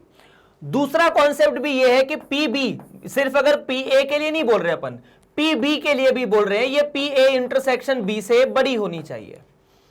दूसरा कॉन्सेप्ट यहां पर यह बोला जाता है कि यदि आप PA निकालें तो अब आप देखिए ये जो A का गोला है, क्या ये इस पूरे गोले से छोटा है? A का गोला इतना सा और पूरा गोला बड़ा, मतलब A की प्रायिकता A यूनियन B की प्रायिकता से कम या बराबर हो सकती है। तो इस केस में आप लिख सकते हैं कि A की प्रायिकता A यूनियन B से कम या ज्यादा हो सकती है।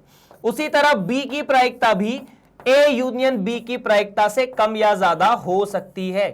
अब 1 बाय 1 अपन कुछ डिस्कस करते हैं। यहां पर A की प्रायिकता 0.5 और A इंटरसेक्शन B की प्रायिकता 0.6 है। ये वाले केस को यहां लगा के देखो, A की प्रायिकता 0.5, A इंटरसेक्शन B की प्रायिकता 0.6। क्या 0.5 0.6 से बड़ा है? नहीं बड़ा है। तो मैं लिख सकता हूं यह संभव ही नहीं है ना। इसका हल आप ऐसे लिख सकते हो कि चूंकि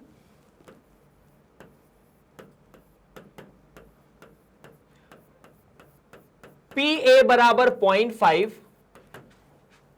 एवं PA इंटरसेक्शन B बराबर 0.6, इसीलिए PA इंटरसेक्शन B से छोटा है। जो कि संभव नहीं है। बस इतना सा बात है, PA इंटरसेक्शन B से बड़ा रहना चाहिए, बस इसीलिए यह बात संभव नहीं है। भले कुछ भी हो जाए, संभव नहीं है। दूसरा पार्ट, ये पहला था। दूसरा पार्ट क्या है कि PA 0.5 और PB 0.4 है और PA यूनियन B 0.8 है। सारी प्रायिकता 1 से कम है, बिल्कुल कम है, कोई ऋणात्मक तो नहीं है, कोई ऋणात्मक भी नहीं है। 0.5, 0.4, 0.8 कोई भी ऋणात्मक नहीं है। प्रायिकता सदैव अऋणात्मक होनी चाहिए और 1 से छोटी या 1 के बराबर होनी चाहिए। अब इस केस में अगर आप देखें तो PA की प्रायिकता PA यूनियन B से छोटी या बड़ी रहनी चाहिए, या छोटी या उसके बराबर रहनी चाहिए। यहां पर A की प्रायिकता 0.5 और इसकी प्रायिकता 0.8, यह बात सही है कि 0.5 0.8 से बड़ा है। उसी तरह B की प्रायिकता भी A यूनियन B की प्रायिकता से बड़ी रहनी चाहिए, और अगर ऐसा छोटी रहनी चाहिए, और यहां पर B की प्रायिकता 0.4 है तो 0.4 0.8 से छोटा। यह बात सत्य है। ऊपर वाला भी सत्य है, ऊपर वाला असत्य है क्या? नहीं, सत्य है। तो अगर दोनों सत्य है तब मैं लिख सकता हूं यह चीज संभव है। मतलब बात ऐसी है कि A और B की जो प्रायिकता है वो A की प्रायिकता से कम होगी, A अथवा B की प्रायिकता A की प्रायिकता से ज्यादा होगी। बराबर हो सकती है, यह केस चलता है, लेकिन बाकी वाला छोटा बड़ा तो आपको ध्यान रखना है। क्लियर है क्या? चलिए, तो आई होप ये क्लियर है। प्रश्न नंबर 12 भी यहां पर बात करेंगे 13 के बारे में। निम्नलिखित सारणी में खाली स्थान भरिए। ठीक है, PA दिया है, PB दिया है, A इंटरसेक्शन B की प्रायिकता दी है और PA यूनियन B दिया हुआ है। तीनों केस में एक छोटा सा फॉर्मूला है, उसकी मदद से आप इसे हल कर सकते हैं। मतलब आपको यहां पर प्रायिकता का या वाली प्रायिकता और अथवा वाली प्रायिकता जो या और वाली प्रायिकता है, उनमें जो रिलेशन का सूत्र है उसका प्रयोग करना है। जैसे सूत्र क्या है, तो एक छोटा सूत्र है, उसे लिख लो, बार बार लिख लो जब तक कि याद ना हो, कि A यूनियन B की प्रायिकता सदैव A की प्रायिकता प्लस B की प्रायिकता माइनस A इंटरसेक्शन B की प्रायिकता होती है। यह होता है। अब यार पहले वाले प्रश्न में आपको क्या क्या दिया है? आपको ये दिया है, ये दिया है। पहले वाले प्रश्न में आपको PA यूनियन B निकालना है, क्योंकि बाकी तो आपको दिया है। PA दिया है 1/5 1/3, PB दिया है 1/5 और ये दिया है 1/15। तो इसका लघुत्तम लोगे तो ऊपर 5 और 3 8, 8 में से 1 गए तो 7, तो यहां पर बचेगा 7/15। क्लियर है क्या? तो यहां से आंसर मिला 7/15। दूसरा प्रश्न, दूसरे प्रश्न में PA दिया है, PA इंटरसेक्शन B दिया है, PA यूनियन B दिया है। जो जो दिया है उनके मान रख दो इसी फॉर्मूले में। A यूनियन B 0.6, ये 0.25 और ये 0.35, तो 0.6 बराबर 0.35। PB के बारे में इंफॉर्मेशन नहीं है, माइनस 0.25 आपका PA इंटरसेक्शन B है। तो यार ये गया 0.25 इधर, तो आई होप आपको क्लियर है कि 0.6 तो ये है, 0.35 में से 0.25 गए तो 0.1, तो यहां से मिला 0.1 प्लस PB। तो PB का जो आंसर आएगा वो 0.6 माइनस 0.1 0.5। 0.5 यहां से ये वाला आंसर है जो कि करेक्ट है। 0.5 को आप 1.2 भी लिख सकते हो। 0.5 is the answer in this case. तीसरे वाले में आपको ये दोनों दी है, A इंटरसेक्शन B निकालना है, A यूनियन B दिया है, ये दिया है, ये दिया है, ये दिया है, ये निकालना है। बस कर दो आंसर तीसरे का। 0.7 बराबर 0.5 plus 0.35 minus A intersection B की प्रायिकता जो कि हमें निकालनी है। तो 0.5 और 0.35 0.85, PA इंटरसेक्शन B को इधर ले आओ, बराबर 0.85 minus 0.7 that is equal to 0.15। तो यहां से जो आंसर बनेगा वो बनेगा 0.15 और यही आपका सही जवाब है। आप इसे वेरीफाई कर सकते हैं। बस इस वाले को वेरीफाई कर लेते हैं। 8 में से 1 गए तो 7, बिल्कुल करेक्ट है। बाकी मतलब ये फॉर्मूले पे आधारित ये सवाल था पूरा का पूरा, सीधे सीधे आंसर, मतलब ये अति लघुत्तरीय टाइप के सवाल है जो कि आपको यहां पर हल करने हैं। प्रश्न 14, PA बराबर 3/5 और PB बराबर 1/5 दिया है। यदि A और B परस्पर अपवर्जी घटनाएं हैं तो P A या B ज्ञात कीजिए। सरल सवाल है। आपको क्या क्या दिया है पहले उन पे बात कर लेते हैं, है ना। ऐसे सवालों में लिखने मजा आता है यार। दिया है क्या, किसी भी एक घटना की प्रायिकता 3/5, B घटना की प्रायिकता 1/5। उसके बाद क्या है, A एवं B परस्पर अपवर्जी है।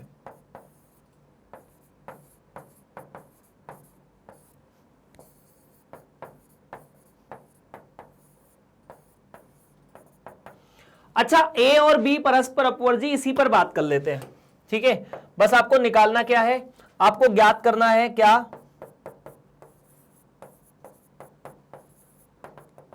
A और B की यूनियन की प्रायिकता। A या B का मतलब क्या है, A यूनियन B। अब देखिए, चूंकि फटाफट देखो, A एवं B या A और B और एवं दोनों शब्दों का प्रयोग यहां पर किया जा सकता है। एवं B परस्पर अपवर्जी है। अब अगर दो घटनाएं परस्पर अपवर्जी होती है तब उनकी प्रायिकता, अगर दो घटनाएं परस्पर अपवर्जी होती है तब मैं कह सकता हूं कि उनका जो इंटरसेक्शन है वो एक रिक्त समुच्चय है। रिक्त समुच्चय मतलब दो घटनाओं के परस्पर अपवर्जी होने की डेफिनेशन यही है कि अगर दो घटनाएं ए और बी परस्पर अपवर्जी है तो दोनों का इंटरसेक्शन रिक्त समुच्चय होना चाहिए। अब अगर दोनों का इंटरसेक्शन रिक्त समुच्चय होना चाहिए तो ऐसा समुच्चय जो रिक्त है उसके घटने की जो प्रायिकता है, मतलब पी ए इंटरसेक्शन बी, ये सदैव 0 होगी। हम लोग इसको डिस्कस कर चुके हैं। मैंने इसको लिखवा भी दिया था कि आप पे कि यदि ए एक रिक्त समुच्चय है, या ए यहां पर दिया हुआ है इसीलिए अपन ई लिख लेते हैं। यदि ई नाम का समुच्चय एक रिक्त समुच्चय है तो ई के घटने की प्रायिकता 0 होगी, ऐसा कुछ। तो अगर ई नाम का समुच्चय रिक्त समुच्चय है तो ई के घटने की प्रायिकता 0। बस अब आप आ जाइए एक छोटे से फॉर्मूले पर जिसके बारे में आप बहुत अच्छे से जान चुके हैं कि यदि ए और बी नाम के दो अवयव हैं तो ए यूनियन बी की प्रायिकता सदैव ए की प्रायिकता प्लस बी की प्रायिकता माइनस ए इंटरसेक्शन बी की प्रायिकता होगी। यही होगा, ये आपको चाहिए, ये दोनों आपको दिए, तीसरा वाला आप निकाल चुके हो, तो बस कहानी खत्म। ए इंटरसेक्शन बी की प्रायिकता 3/5 प्लस 1/5 माइनस 0 हो जाएगी, और 3/5 प्लस 1/5 बराबर 0, 4/5। तो A intersection A union B, intersection नहीं, यहां पर लिखने में अपन गड़बड़ कर रहे हैं। ए यूनियन बी की प्रायिकता 4/5, कुछ इस तरह से। तो ये यहां पर सही जवाब है। सो आई होप ये सवाल आपको क्लियर है, इसमें कोई परेशानी की बात नहीं है, और यहां से ये सवाल क्लियर भी हो चुका है। चलें आगे, प्रश्न नंबर 15 की तरफ बढ़ते हैं। 15 प्रश्न क्या कहता है, तो ये कहता है यहां से, यदि E और F घटनाएं इस प्रकार है कि E की प्रायिकता 1/4, F की प्रायिकता 1/2 और PA और B 1/8, तो ज्ञात कीजिए PE या F। और दूसरा वाला है PE नहीं और F नहीं। मतलब सवाल थोड़ा समझने में प्रॉब्लमेटिक है। देखिए, आपको किसी घटना A के घटने की प्रायिकता, B के घटने की प्रायिकता और दोनों घटनाओं के साथ में घटने की प्रायिकता दी है ना। अब E या F का मतलब क्या है, दोनों में से कोई एक घटना घट जाए, मतलब A यूनियन B या E यूनियन F आपको निकालना है। पहला वाला पार्ट तो सिंपल है, E नहीं और F नहीं का मतलब क्या है, और यहां पर लिखा हुआ है E नहीं, मतलब E नहीं हो और F भी नहीं हो, मतलब E और F दोनों ना हो। क्या ना हो, E और F दोनों ना हो, ये आपको निकालना है। तो चलिए, अगर सवाल समझे हैं तो अपन सबसे पहले ये बात कर लेते कि हमारे पास क्या क्या है। हमारे पास सवाल के हिसाब से PE जो कि 1/4, PF जो कि 1/2 और PE इंटरसेक्शन F जो कि 1/8 है आपको दिया है। और आपको निकालना क्या है पहले वाले पार्ट में? पहले पार्ट में निकालना है ई या एफ। ई या एफ का मतलब क्या है? P E E union F. क्या निकालना है आपको? E union F. अब ई यूनियन एफ निकालोगा कैसे?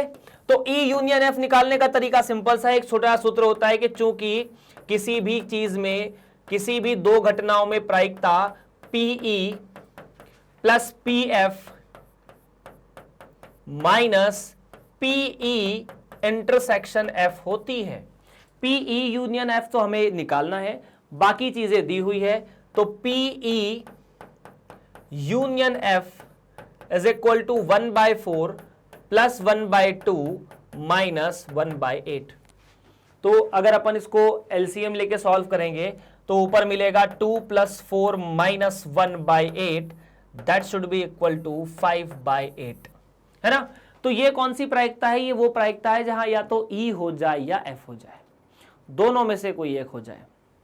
देखिए, क्या ये बात क्लियर है? क्या ये बात क्लियर है? पीई यूनियन एफ, है ना, 1/4 प्लस 1/2। तो ये हुआ, ऊपर अपन ने 2 हो जाएगा और यहां पर 4 हो जाएगा। 2 + 4 6 माइनस 1 8। सेकंड वाले पार्ट पर थोड़ी दिक्कत है, फर्स्ट वाला पार्ट तो सिंपल था। सेकंड वाले पार्ट में आपको बोला है पी ई नहीं, साथ ही साथ, ऐसा नहीं बोला कि एवं बोल दो, मतलब अथवा बोल दो, और एफ नहीं। यह शब्द का मतलब है कि ई तो ना हो, साथ ही साथ एफ भी ना हो। अगर आप इसको सिंबल में रिप्रेजेंट करेंगे तो ई डैश का मतलब ई नहीं हो, एफ डैश का मतलब एफ नहीं हो, और उसके बाद में इंटरसेक्शन। तो P E dash intersection F dash आपको निकालना है। अब वो निकालने का तरीका, इसको निकालने के लिए आप दो चीजों का प्रयोग कर सकते हैं। पहला तो वेन आरेख, दूसरा डी मॉर्गन्स लॉ। ठीक है, हालांकि आपकी किताब में डी मॉर्गन्स लॉ के बारे में ज्यादा जानकारी नहीं है, लेकिन फिर भी आपको बता दिया जाएगा। ठीक है, मतलब चलिए सबसे पहले इनके बारे में बात कर लेते हैं, पीई इंटरसेक्शन एफ। तो देखिए यार, अगर आप बात करें वेन आरेख के बारे में, तो वेन आरेख क्या कहता है कि ऐसे छोटे छोटे बना लो फोटो दो। ये ई है और ये एफ है, ये ई है और ये एफ है। तो अगर ये ई और एफ है तो अपन ने ई और एफ वाले क्षेत्र को एक लाल गोले से बना दिया कि ये जो क्षेत्र है यहां ई और एफ दोनों का राज चलता है, मतलब या तो ई है या एफ है। ये वाला क्षेत्र कौन सा है? या तो ई या एफ। बाकी जो बचा क्षेत्र है ना इस गोले में, मतलब इस बॉक्स में, इस क्षेत्र में ना तो ई है, साथ ही साथ ना तो एफ है। मतलब ये वाला वो क्षेत्र है जो हमारे लिए काफी इंटरेस्टिंग है, क्योंकि यहां पर ई तो नहीं है। क्या इस क्षेत्र में आपको ई दिख रहा है? क्या इस बाहर वाले में? नहीं। क्या आपको यहां पर इस क्षेत्र में एफ दिख रहा है? एफ भी नहीं दिख रहा है। मतलब समझो, ये जो दोनों गोले हैं ना, इस गोले में ई है, इस गोले में एफ है, बाकी इन गोलों के बाहर ई और एफ दोनों नहीं है। तो ये जो गोला है ना, वास्तव में ये ई नहीं और एफ नहीं होता है, साथ ही साथ इसमें एफ भी नहीं है। और अगर ये ई नहीं और एफ नहीं है तो इसकी प्रायिकता कैसे निकालेंगे? तो इस पूरे बॉक्स की प्रायिकता होती है एक। किसकी? पूरे बॉक्स की। तो अगर आप प्रायिकता निकालना चाहते हैं पी ई इंटरसेक्शन या ई डैश इंटरसेक्शन एफ डैश, तो वो वास्तव में होती है 1 minus P E union F. और ये आप निकाल चुके हैं पहले ही। तो ये हो जाएगी 1 माइनस 5/8, मतलब 3/8। ये आपका सही उत्तर है। क्लियर है क्या? 1 माइनस 5/8 मतलब 3/8। तो यहां से ये प्रायिकता आपके सामने निकल के आ चुकी। दूसरा डी मॉर्गन्स लॉ। ठीक है, इनको एक बार लिख लीजिए, आपको काम देगा। दो नियम है,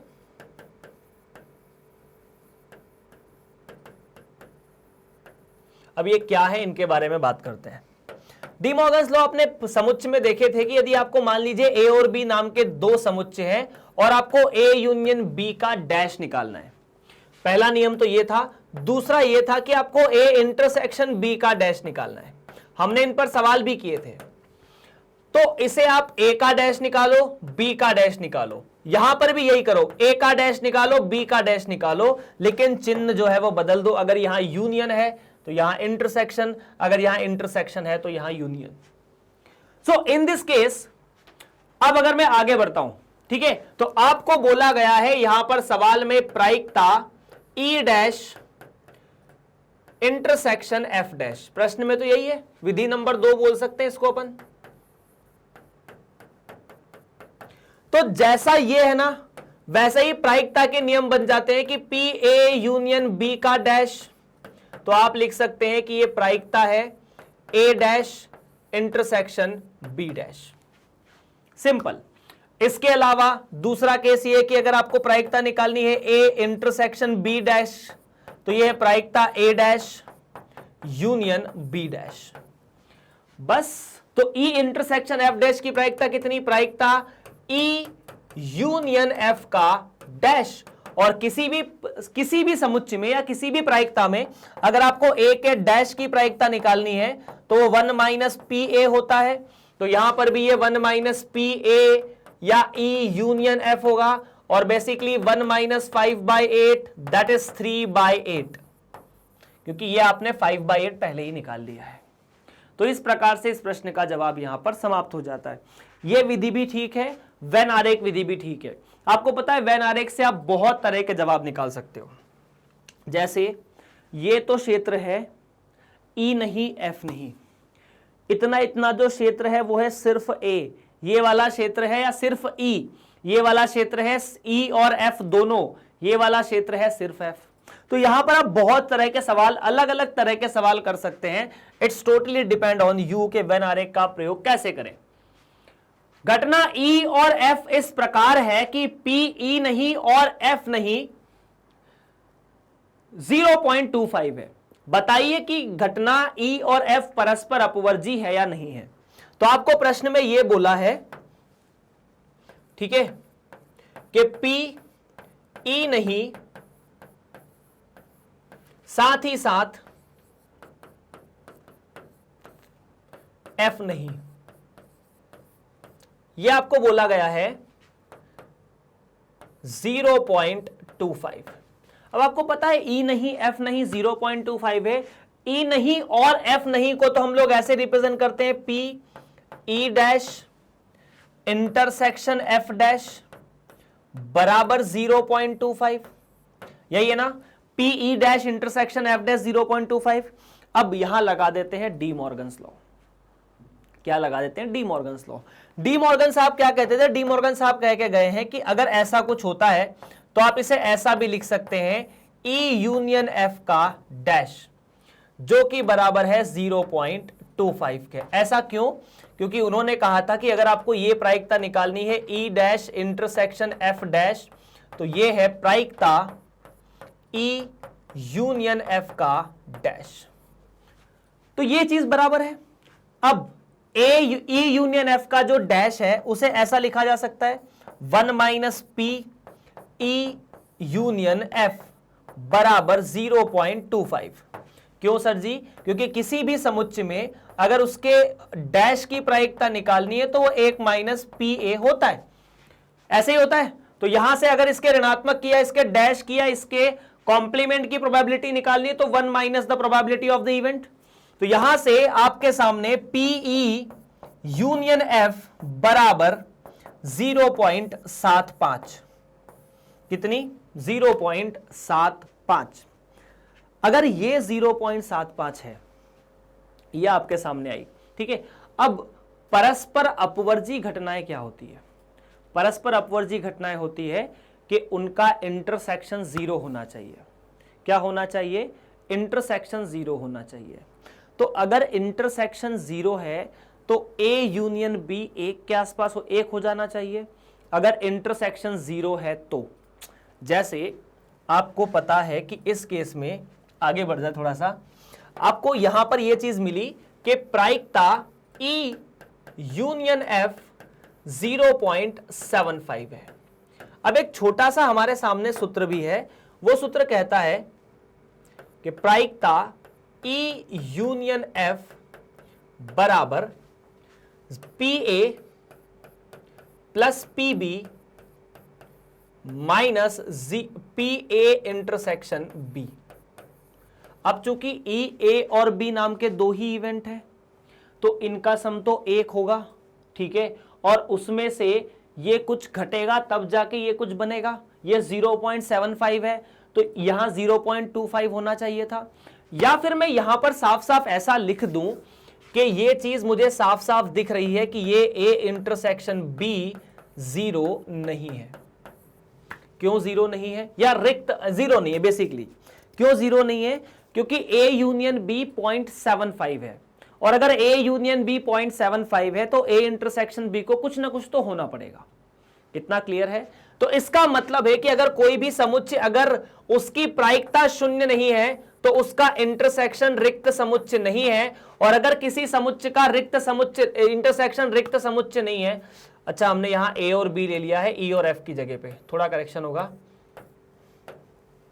यहां ई यहां एफ, ई इंटरसेक्शन एफ, तो यहां पर पी ई और ई इंटरसेक्शन एफ शून्य नहीं है, और इसीलिए मैं कह सकता हूं कि ई इंटरसेक्शन एफ रिक्त समुच्चय नहीं है, अतः ई एवं एफ परस्पर अपवर्जी नहीं है।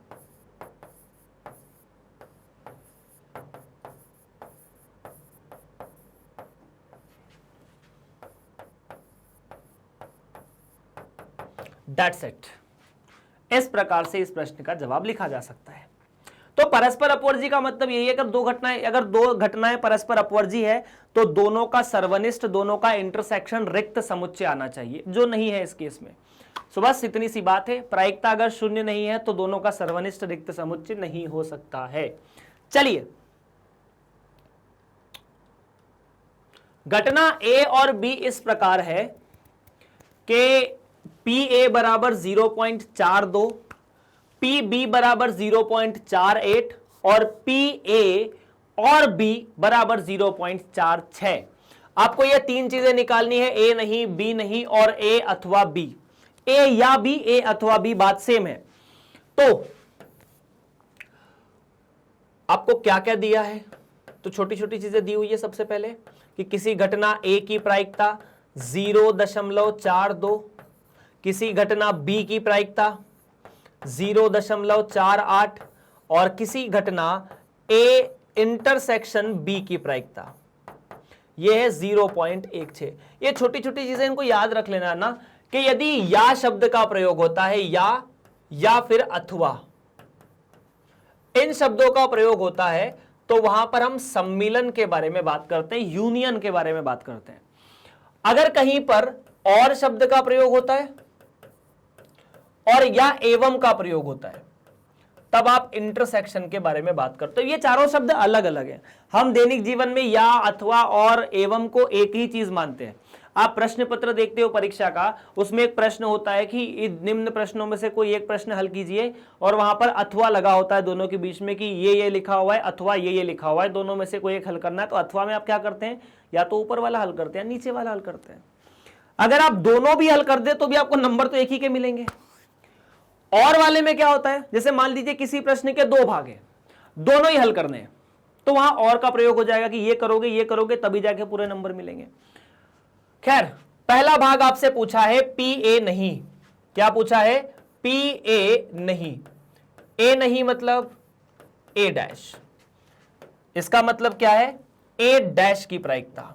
और किसी भी सवाल में किसी भी घटना ए डैश की प्रायिकता ए की प्रायिकता का ए को एक में से घटा के निकाली जाती है, तो यह आ जाएगा 1 minus 0.42, that should be equal to 0.48।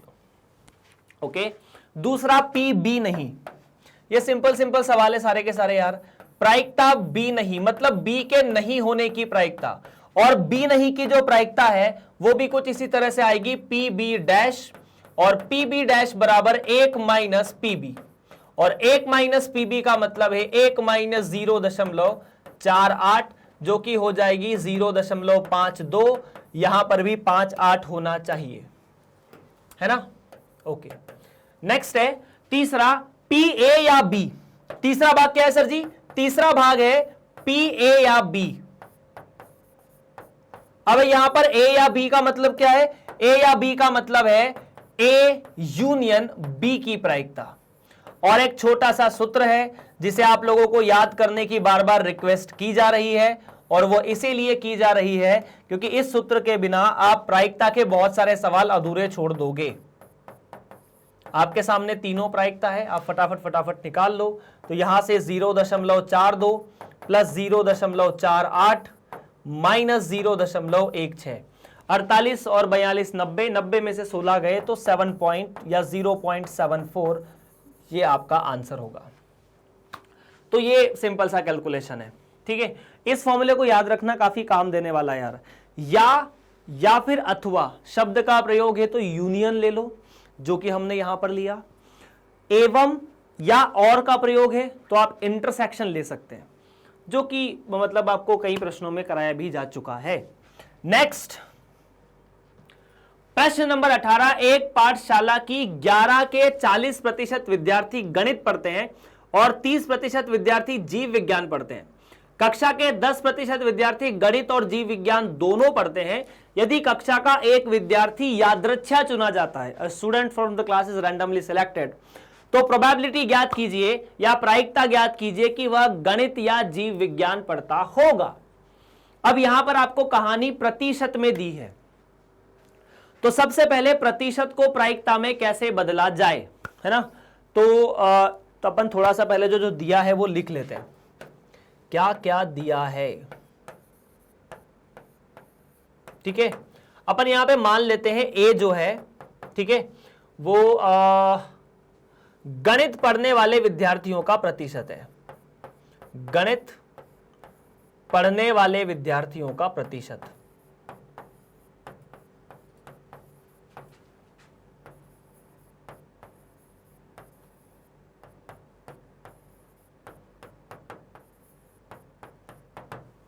जो कि 40% दिया हुआ है प्रश्न में। दूसरा बी मान लेते हैं, जीव विज्ञान पढ़ने वाले विद्यार्थियों का प्रतिशत। हां जी, जीव विज्ञान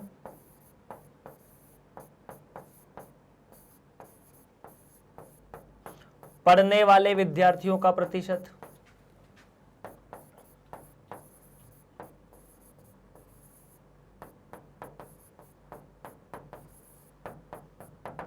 और बी दिया है आपको 30%। हां जी, 30%। और अपन ठीक है, इतना ठीक है। और आपको एक चीज और दी है कि दोनों ऐसे विद्यार्थी हैं 10% जो गणित और जीव विज्ञान दोनों पढ़ते हैं, तो उनको अपन लिख सकते हैं। और लिखा है मतलब इंटरसेक्शन दिया है, ये 10% है ना, प्रतिशत के रूप में चीजें दी है। अब प्रतिशत को प्रायिकता में कैसे बदलें, तो सीधी सीधी बात है, अगर आपको प्रतिशत दिया हो और आपको उसे प्रायिकता में निकालना हो, अगर आपके सामने प्रतिशत दिया और प्रायिकता में निकालना हो, तो आप प्रतिशत को 100 से भाग दे दीजिए। किससे? 100 से भाग दे दीजिए, प्रायिकता आ जाएगी। सो सीधी सीधी बात है, यहां पर ए की प्रायिकता कितनी? ए 40%, 40% को ए से भाग दोगे तो 0.4। बी की प्रायिकता कितनी? बी 30%, 30% को भाग दोगे 100 से तो 0.3। और यहां पर ए इंटरसेक्शन बी मतलब 10%, 10% को 0.1 से भाग दूंगा तो, या 100 से भाग दूंगा तो 0.1। अब आपको निकाला जाता है ए यूनियन बी। क्यों? क्योंकि आपको क्या ज्ञात करना है? वह विद्यार्थी जो गणित या जीव विज्ञान पढ़ता है, प्रायिकता निकालनी है, ठीक है। तो इस बात की प्रायिकता उस विद्यार्थी की जो गणित या जीव विज्ञान पढ़ता है, उसे लिखा जा सकता है ए यूनियन बी, क्योंकि यहां पर शब्द या का प्रयोग किया गया है। और अगर यहां पर शब्द या का प्रयोग किया गया है तो ए यूनियन बी का मतलब है गणित या जीव विज्ञान पढ़ने वाले विद्यार्थी की प्रायिकता। गणित या जीव विज्ञान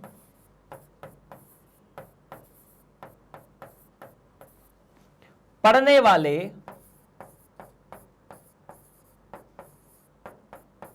विद्यार्थी की प्रायिकता।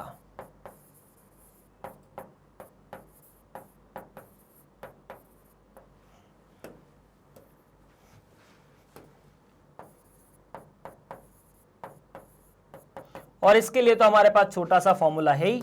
क्या फॉर्मूला? कि इसे लिखा जाता है P A plus P B plus P A intersection B minus के साथ। ये दिया है 0.4, 0.3 माइनस 0.1, तो 0.6 यहां से करेक्ट आंसर है। तो ऐसी प्रायिकता जिसमें गणित या जीव विज्ञान पढ़ने वाला विद्यार्थी हो, उस बात की प्रायिकता 0.6 यहां पर हो जाएगी। चलिए आगे बढ़ते हैं, प्रश्न नंबर 18 समाप्त। प्रश्न नंबर 19 की तरफ। 19वां प्रश्न क्या कहता है उसके बारे में और बातें की जाए। 19वां प्रश्न कहता है एक प्रवेश परीक्षा के 2 परीक्षणों के आधार पर श्रेणीबद्ध किया जाता है। ठीक है, मतलब एक प्रवेश परीक्षा को 2 परीक्षणों के आधार पर श्रेणीबद्ध किया जाता है। किसी यादृच्छा चुने गए विद्यार्थी की पहले परीक्षा में उत्तीर्ण होने की प्रायिकता 0.1 है और दूसरे परीक्षा में उत्तीर्ण होने की प्रायिकता 0.7 है। दोनों में से कम एक में उत्तीर्ण होने की प्रायिकता 0.95 है। तो दोनों में उत्तीर्ण होने की प्रायिकता क्या है? जैसे इसका एक बढ़िया सा उदाहरण ले सकते हैं आप लोग। जैसे बहुत पहले IIT जेईई जो एग्जाम है वो 2 पार्ट में होती थी। जैसे अपन अभी भी ले लेते हैं कि अगर आपको IIT कॉलेज तक पहुंचना है तो आपको जेईई मेंस और जेईई एडवांस दोनों पास करनी होगी और अच्छे नंबर से पास करनी होगी। तो किसी विद्यार्थी की मतलब ये 2 परीक्षणों में आपने उसे विभाजित कर दिया। अगर IIT कॉलेज में एडमिशन लेना है, तो अगर NIT में लेना है तो जेईई मेंस पास करने से काम हो जाएगा। तो पहली परीक्षा को पास करने की प्रायिकता 0.4 मतलब 0.8 है। मान लो जेईई मेंस को पास करने की प्रायिकता 0.8, 0.7 प्रायिकता है जेईई एडवांस को पास करने की। लेकिन यहां एक नई कहानी है कि दोनों में से कम एक परीक्षण उत्तीर्ण करने की प्रायिकता। मतलब अभी क्या होता है कि जो जेईई मेंस पास करता है वही एडवांस दे पाता है, लेकिन इस सवाल में ऐसा है कि वो चाहे जेईई एडवांस दे या जेईई मेंस दे, वो फ्री है। मतलब ठीक है, यहां बंदिश ऐसी नहीं है कि पहली पास करोगे तो दूसरी दोगे। उस बात की प्रायिकता 0.95 है। तो आपको निकालना है कि दोनों परीक्षा को उत्तीर्ण करने की, मतलब दोनों परीक्षा को उत्तीर्ण कर ले, इस बात की प्रायिकता क्या है। बहुत ही बढ़िया सवाल है, कैलकुलेटिव थोड़ा सा मतलब बिल्कुल भी नहीं है। आप ऐसा समझो कि 2 अलग अलग टेस्ट है। ठीक है, एक बार आप खुद से इसको हल करने की कोशिश करेंगे क्या? तो देखो यार, आपने 2 छोटे छोटे सेट बना लिए। सबसे पहले 2 छोटे छोटे सेट, मतलब मान लीजिए आपने एक सेट बनाया ए समुच्चय ए, जिसमें पहले टेस्ट में पास होने वाले विद्यार्थी हैं। ठीक है, कि इसमें जो है वो पहले टेस्ट में पास होने वाले विद्यार्थी हैं, पहले परीक्षा में पास होने वाले।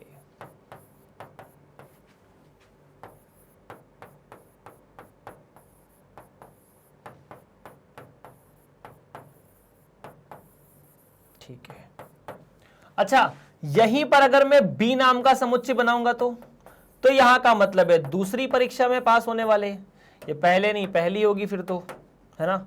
ठीक है, दूसरी परीक्षा में पास होने वाले विद्यार्थी। देखो, किसी भी परीक्षा में पास होने वाले विद्यार्थी जो भी होंगे वो कुल विद्यार्थियों में से ही होंगे ना। तो सीधी सीधी बात है कि जो प्रायिकता होगी वो तो 1 से कम होनी चाहिए। ऐसा नहीं कि अगर 1 लाख स्टूडेंट है सर, 1 लाख स्टूडेंट की प्रायिकता जो है वो अपन 2-4 कर देते, क्योंकि 1 लाख जो है वो बहुत ज्यादा है तो प्रायिकता बहुत ज्यादा होना चाहिए। ऐसा नहीं होता है, प्रायिकता 1 से कम ही होनी चाहिए या 1 होनी चाहिए।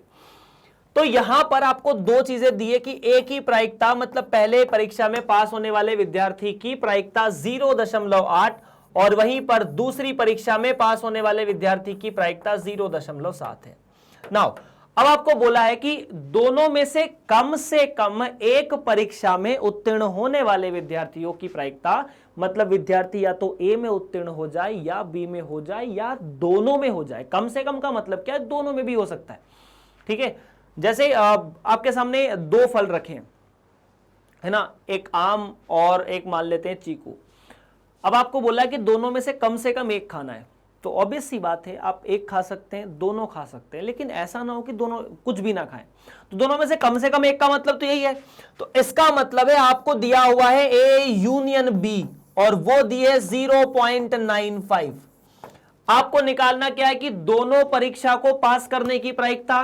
तो दोनों परीक्षा को पास करने की प्रायिकता को अपन निरूपित कर सकते हैं पी ए इंटरसेक्शन बी से। किससे? इसका मतलब है दोनों परीक्षा को पास करने की प्रायिकता। दोनों परीक्षा मतलब परीक्षा नंबर 1 और परीक्षा नंबर 2, परीक्षा नंबर ए और परीक्षा नंबर बी को पास करने की प्रायिकता।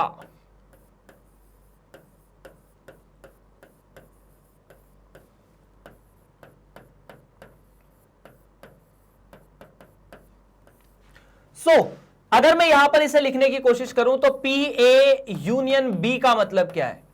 ए यूनियन बी का मतलब है आप ए को जोड़ दीजिए, बी को जोड़ दीजिए और उसमें से ए इंटरसेक्शन बी घटा दीजिए। अब ए यूनियन बी तो 0.95 है, बाकी दो चीजें 0.8 plus 0.7 minus P A intersection B, ये दो चीजें चाहिए। तो 0.95 को वहां भेज दो यार, ये मिल जाएगा 0.5 माइनस 0.95। तो पी ए इंटरसेक्शन बी जो कि आपको यहां पर चाहिए था वो है 1.5 minus 0.95 and that should be equal to 0.55। यही आपका आंसर है, जिसे आपको टिक लगाना और कुछ नहीं करना। मतलब जो भी, अगर टिक लगाना हो तो टिक लगाना हो, लिखना हो तो लिखना हो, पर यही आंसर है कि दोनों को एक साथ पास करने की प्रायिकता इतनी है। चलिए तो आगे बढ़ा जाए अगले प्रश्न की तरफ। अगला प्रश्न, एक विद्यार्थी के अंतिम परीक्षा में अंग्रेजी और हिंदी दोनों विषय को उत्तीर्ण करने की प्रायिकता 0.5 है। दोनों में से कोई भी विषय उत्तीर्ण ना करने की प्रायिकता 0.1 है। दोनों में से कोई भी विषय ना उत्तीर्ण करना मतलब ना तो अंग्रेजी ना गणित, अच्छा हिंदी। ओके, यदि अंग्रेजी में की परीक्षा उत्तीर्ण करने की प्रायिकता 0.75 हो तो हिंदी की परीक्षा उत्तीर्ण करने की प्रायिकता कितनी है? देखिए, सबसे पहले आप दो छोटी छोटी चीजें मान लीजिए। माना ए और बी नाम के दो समुच्चय हैं। ए में अंग्रेजी में उत्तीर्ण होने वाले बच्चों की प्रायिकता या अंग्रेजी में उत्तीर्ण होने वाले विद्यार्थी,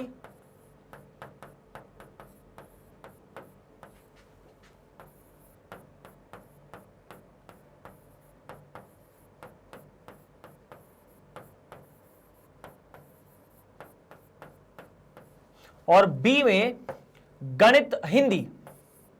मुझे बार बार गणित नाम आता है क्योंकि मैं गणित पढ़ाता हूं, तो मैं गणित बार बार बोलूंगा, है ना। हिंदी में उत्तीर्ण होने वाले विद्यार्थी।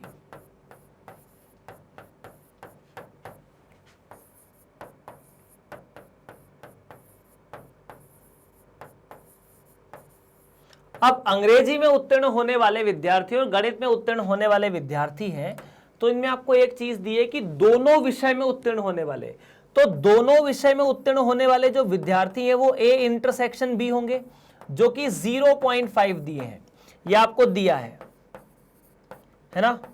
दूसरा, दोनों में से कोई भी विषय उत्तीर्ण ना करने वाले, मतलब वो प्रायिकता जहां पर ए में भी विद्यार्थी पास नहीं हो, साथ ही साथ बी में भी विद्यार्थी पास नहीं हो, इस बात की प्रायिकता दी है 0.1।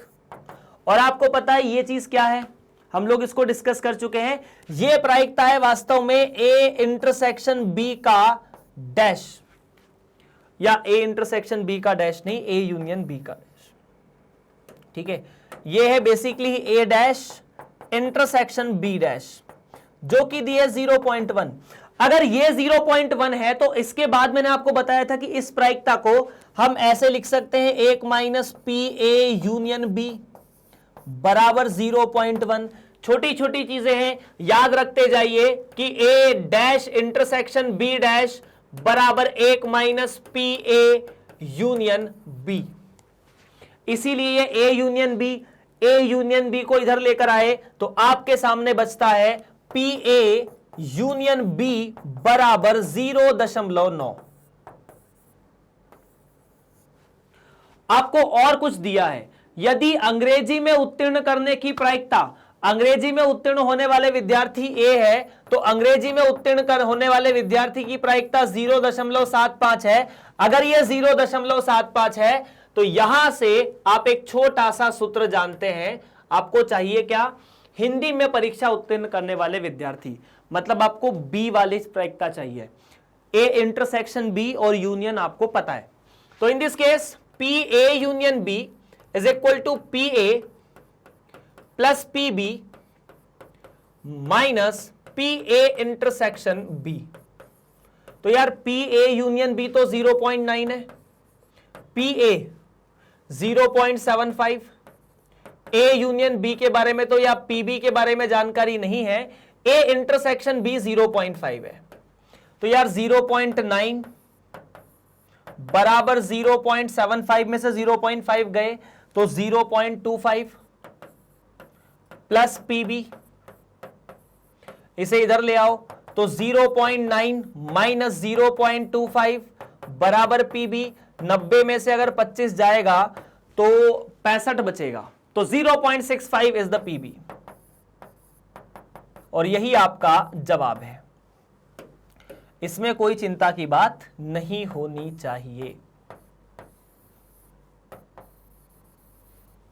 इस प्रकार से तो ये पीबी है। प्रश्न नंबर 20 यहां पर आपका सही जवाब, मतलब प्रश्न नंबर 20 का। तो देखिए सारे जो प्रश्न है ना वो एक ही फॉर्मूले के इर्द गिर्द घूम रहे हैं, और यहां पर यूनियन और इंटरसेक्शन पर आपको बहुत अजीब अजीब शब्दों से उलझाया जा सकता है।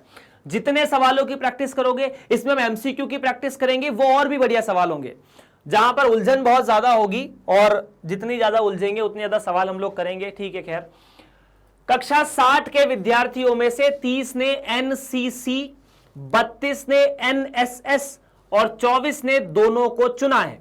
इनमें से एक विद्यार्थी यादृच्छा चुना जाता है। विद्यार्थी ने एनसीसी या एनएसएस को चुना है, बताइए उसकी प्रायिकता क्या होगी। दूसरा, विद्यार्थी ने ना तो एनसीसी और ना ही एनएसएस को चुना है। दूसरा, विद्यार्थी ने एनएसएस को चुना है किंतु एनसीसी को नहीं चुना है, इस बात की प्रायिकता। अब मैं आपको वेन डायग्राम से बना के बताऊं इसको, ऐसे सवाल हो जाएगा वेन डायग्राम से। ये देखिए 60 विद्यार्थियों में से 30 ने एनसीसी चुना है, 32 ने एनएसएस चुना है और 24 ने दोनों चुना है। ठीक है, तो अपन दो समुच्चय बना लेते हैं। पहला समुच्चय एनसीसी चुनने वाले विद्यार्थी। कौन से विद्यार्थी? एनसीसी चुनने वाले विद्यार्थी।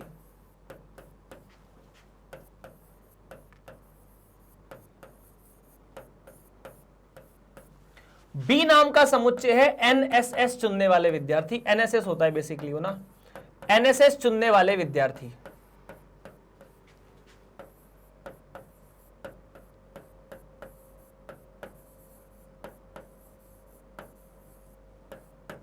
तो एनसीसी एनएसएस तो है। अब आपको यह बोला है कि कुल विद्यार्थी कितने, तो मान लेते हैं एस समुच्चय है, उसमें सारे के सारे विद्यार्थी है, तो कुल विद्यार्थी है हमारे सामने 60, तो एस विद्यार्थी। तो बेसिकली आपके सामने तीन चीजें दी है कि एस के अंदर 60 विद्यार्थी है, ए में 30 विद्यार्थी है और बी में 32 विद्यार्थी है। और ऐसे बहुत से विद्यार्थी जिन्होंने दोनों को चुना है, मतलब ए इंटरसेक्शन बी में टोटल 24 विद्यार्थी हैं। तो क्या इनकी प्रायिकता निकाली जा सकती है? बिल्कुल निकाली जा सकती है। कैसे? 1 बाय 1 निकालने की कोशिश करते हैं। यह प्रश्न यहां समाप्त हो चुका था। ए की प्रायिकता, एनसीसी चुनने वाले विद्यार्थी की प्रायिकता, तो ए में अवयवों की संख्या बटा टोटल अवयवों की संख्या, तो ये तो 30 है और ये 60 है, मतलब 1/2 कह सकते हैं इसको, या अभी इसको 30/60 रहने दो, कैलकुलेशन में आपको आसानी रहेगी। उसके बाद बी चुनने वाले विद्यार्थियों की संख्या, मतलब ऐसे विद्यार्थी जिन्होंने एनएसएस को चुना है, इसमें 32 विद्यार्थी हैं, और ऐसे विद्यार्थी जिन्होंने दोनों को चुना है, ए इंटरसेक्शन बी,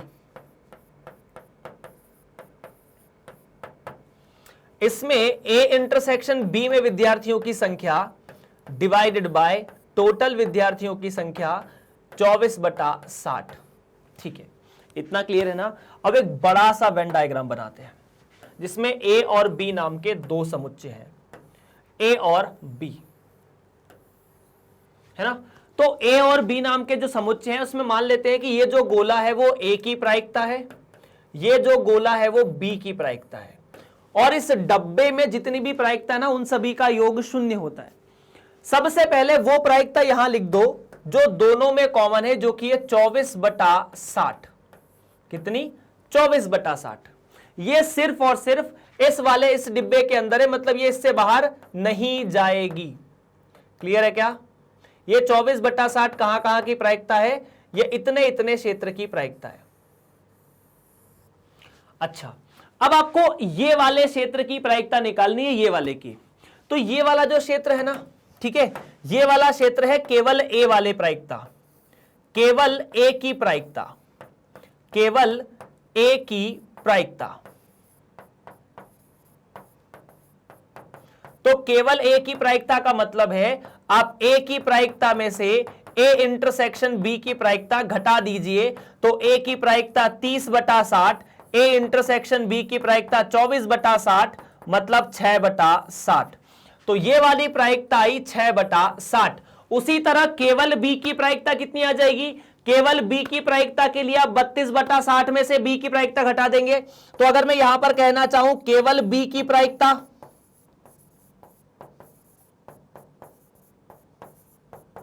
तो क्या करेंगे? 32 में से या 32/60 में से 24/60 घटा दोगे तो 8/60। तो यहां से 8/60 आपको मिल जाएगी। अब ये 32/60, 24/60 और 8/60 क्या क्या है एक बार इनको देख लो। ये वाला जो क्षेत्र है ये है पूरा का पूरा केवल ए। ये जो क्षेत्र है ना ये पूरा का पूरा केवल ए है। ये जो क्षेत्र है वो पूरा का पूरा केवल बी है। और बीच वाला जो क्षेत्र है पूरा का पूरा रेड, वो है ए और बी। ठीक है क्या? अब क्या? अब आप वो प्रायिकता निकालिए जिसमें ए या बी है, या तो एनसीसी या एनएसएस। तो वो कैसे निकालते हैं? इस गोले के अंदर अंदर कितनी प्रायिकता है, मतलब पी ए यूनियन बी। तो पी ए यूनियन बी कैसे निकाल सकते हैं? ए यूनियन बी का मतलब है ये जो गोला बनेगा ना इतना इतना, ये है ए यूनियन बी। इसकी प्रायिकता कितनी है ये बताइए। ए यूनियन बी आपके सामने है, ये पूरा का पूरा।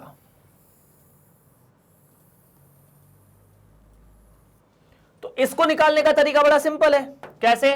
इसको जोड़ दो, इसको जोड़ दो, इसको जोड़ दो। ये गोले में तीनों क्षेत्र अलग अलग है, 6/60, 24/60, 8/60। तो ये हुआ 38/60। 6 + 24 + 8, ये हुआ 38/60। तो इस गोले की प्रायिकता कितनी है? 38/60। अब इस पूरे डिब्बे के अंदर जो प्रायिकता है वो एक रहनी चाहिए। अगर इतने इतने क्षेत्र की प्रायिकता 38/60 है तो यहां की प्रायिकता 1 - 38/60 हो जाएगी, ये होगी 22/60।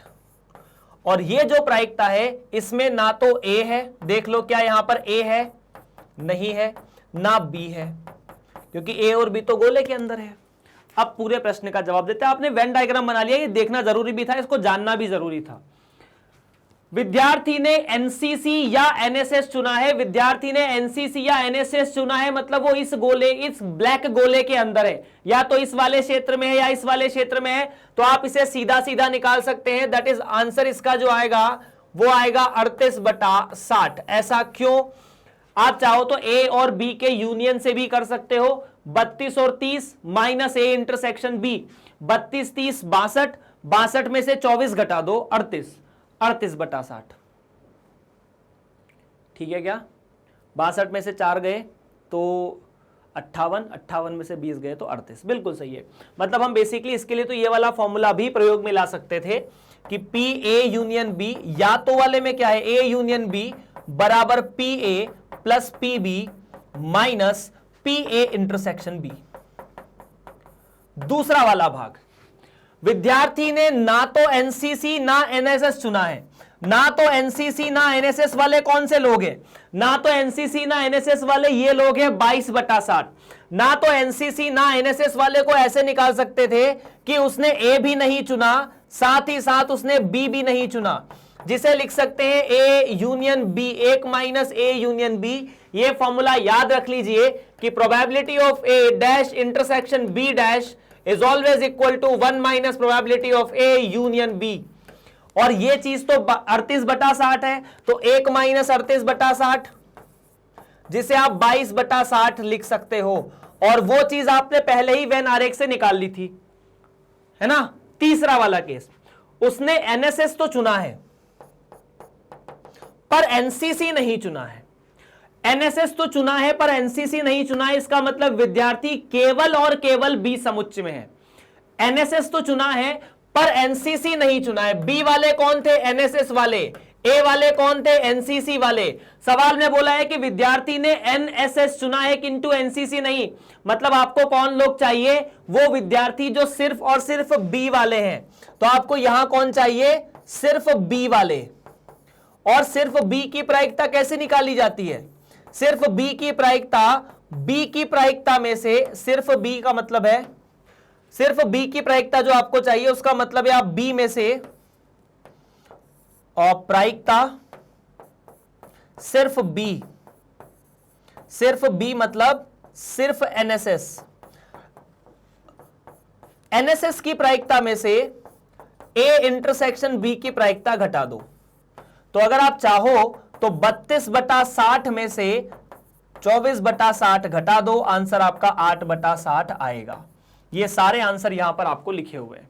ये दूसरा वाला है और ये तीसरा वाला है, जिसे आपने ऐसे भी निकाल लिया था। अब मैं पूरा आपको घटनाक्रम बताता हूं। देखिए 1 बाय 1 आपको यहां समझना पड़ेगा मैं क्या कहना चाहता हूं, ठीक है। अगर मैं बोलूं ए की प्रायिकता मतलब एनसीसी की प्रायिकता, तो वो 30/60 है और वो इस पूरे गोले से बन के आती है। अगर मैं बोलूं एनएसएस की प्रायिकता तो वो 32/60 है जो इस चीज से बन के आती है। अगर मैं बोलूं एनसीसी और एनएसएस की प्रायिकता तो एनसीसी और एनएसएस की प्रायिकता ये है जो 24/60 आपको प्रश्न में दी हुई है, मतलब आपने निकाली है। उसके बाद सिर्फ एनसीसी तो सिर्फ एनसीसी वाला ये क्षेत्र होगा, सिर्फ एनएसएस तो सिर्फ एनएसएस वाला ये क्षेत्र होगा, ना एनसीसी ना एनएसएस, या फिर पहले बोले कि या तो एनसीसी या एनएसएस, तो या एनसीसी या एनएसएस मतलब या तो ए या B, that means A union B. ना एनसीसी ना एनएसएस मतलब ना तो ए ना बी, तो इसको एक में से घटा दो तो बाहर वाला जो क्षेत्र है उसमें ना तो ए है ना बी है। और भी अजीब अजीब से सवाल हो सकते हैं कि दोनों में से कोई एक, पर दोनों नहीं, तो या तो ये वाला या ये वाला दोनों को जोड़ दो। दोनों में से कोई एक का मतलब है कि या तो उसने एनसीसी लिया हो या एनएसएस लिया हो, दोनों ना लिया हो, तो 6/60 और 8/60, दैट इज द क्लियर। दोनों को जोड़ दो, एनसीसी वालों को जोड़ दो, एनएसएस वालों को जोड़ दो, मतलब इन 60 विद्यार्थियों में से 6 और 8 14 विद्यार्थी ऐसे जिनने एक एक जगह पार्टिसिपेट किया है। बाकी 60 में से 38 ने पार्टिसिपेट किया है, 22 ने तो पार्टिसिपेट किया ही नहीं है। इस प्रकार से यह प्रश्न यहां पर समाप्त हो जाता है। चलिए, अगर आप इस वीडियो को मैग्नेट ब्रेन्स के ऑफिशियल यूट्यूब चैनल पर देख रहे हैं हिंदी माध्यम के, तो बहुत अच्छी बात है। अगर आपको वीडियो या फिर वहां पर आपको कोई वीडियो आसानी से नहीं मिल पाते हैं तो आप मैग्नेट ब्रेन्स की ऑफिशियल वेबसाइट पर जाकर विजिट कर सकते हैं, दैट इज www.magnetbrains.hindi। और इस पर आप सिलेक्ट करेंगे, जैसे सिलेक्ट करेंगे आप सीबीएसई हिंदी माध्यम का चयन करेंगे, उसमें आप कक्षा 11वीं गणित विषय का चयन करेंगे। जैसे ही आपने गणित विषय का चयन किया, एनसीईआरटी किताब का चयन किया, यहां पर आपको बहुत सारे टॉपिक लिखे रहेंगे। जिस टॉपिक का चयन करेंगे उस टॉपिक के जितने भी वीडियो है, उस टॉपिक जितने वीडियो में वो टॉपिक खत्म हुआ है वो सारे लिखे वहां पर रहेंगे। जिस पर आप जिस वीडियो पर क्लिक करेंगे वो वीडियो ऑटोमेटिकली चलना शुरू हो जाएगा। तो ये सिंपल सी प्रोसेस है। अगर आपको मैग्नेट ब्रेन्स के बारे में पता है तो बहुत अच्छी बात है। अगर आप नए हैं तो मैं आपको बता देता हूं कि जितने भी राज्य के विद्यार्थी हैं जो हिंदी या अंग्रेजी माध्यम के विद्यार्थी हैं, चाहे वो कक्षा 6 से लेकर 12 किसी भी कक्षा में है, मैग्नेट ब्रेन्स और मैग्नेट ब्रेन्स हिंदी उन सभी विद्यार्थियों को उनकी संपूर्ण कक्षाएं पूरी तरह से मुफ्त पढ़ाते हैं। इसके लिए हम किसी भी विद्यार्थी से कोई भी चार्ज नहीं लेते। बाकी आप इस वीडियो को लाइक कीजिए, अपने दोस्तों के साथ वीडियो और चैनल को सब्सक्राइब शेयर कीजिए और ज़्यादा से ज़्यादा इसे सब्सक्राइब करवाइए दोस्तों के साथ। मिलते हैं आप सभी से अगली कक्षा में। आपका बहुत बहुत धन्यवाद।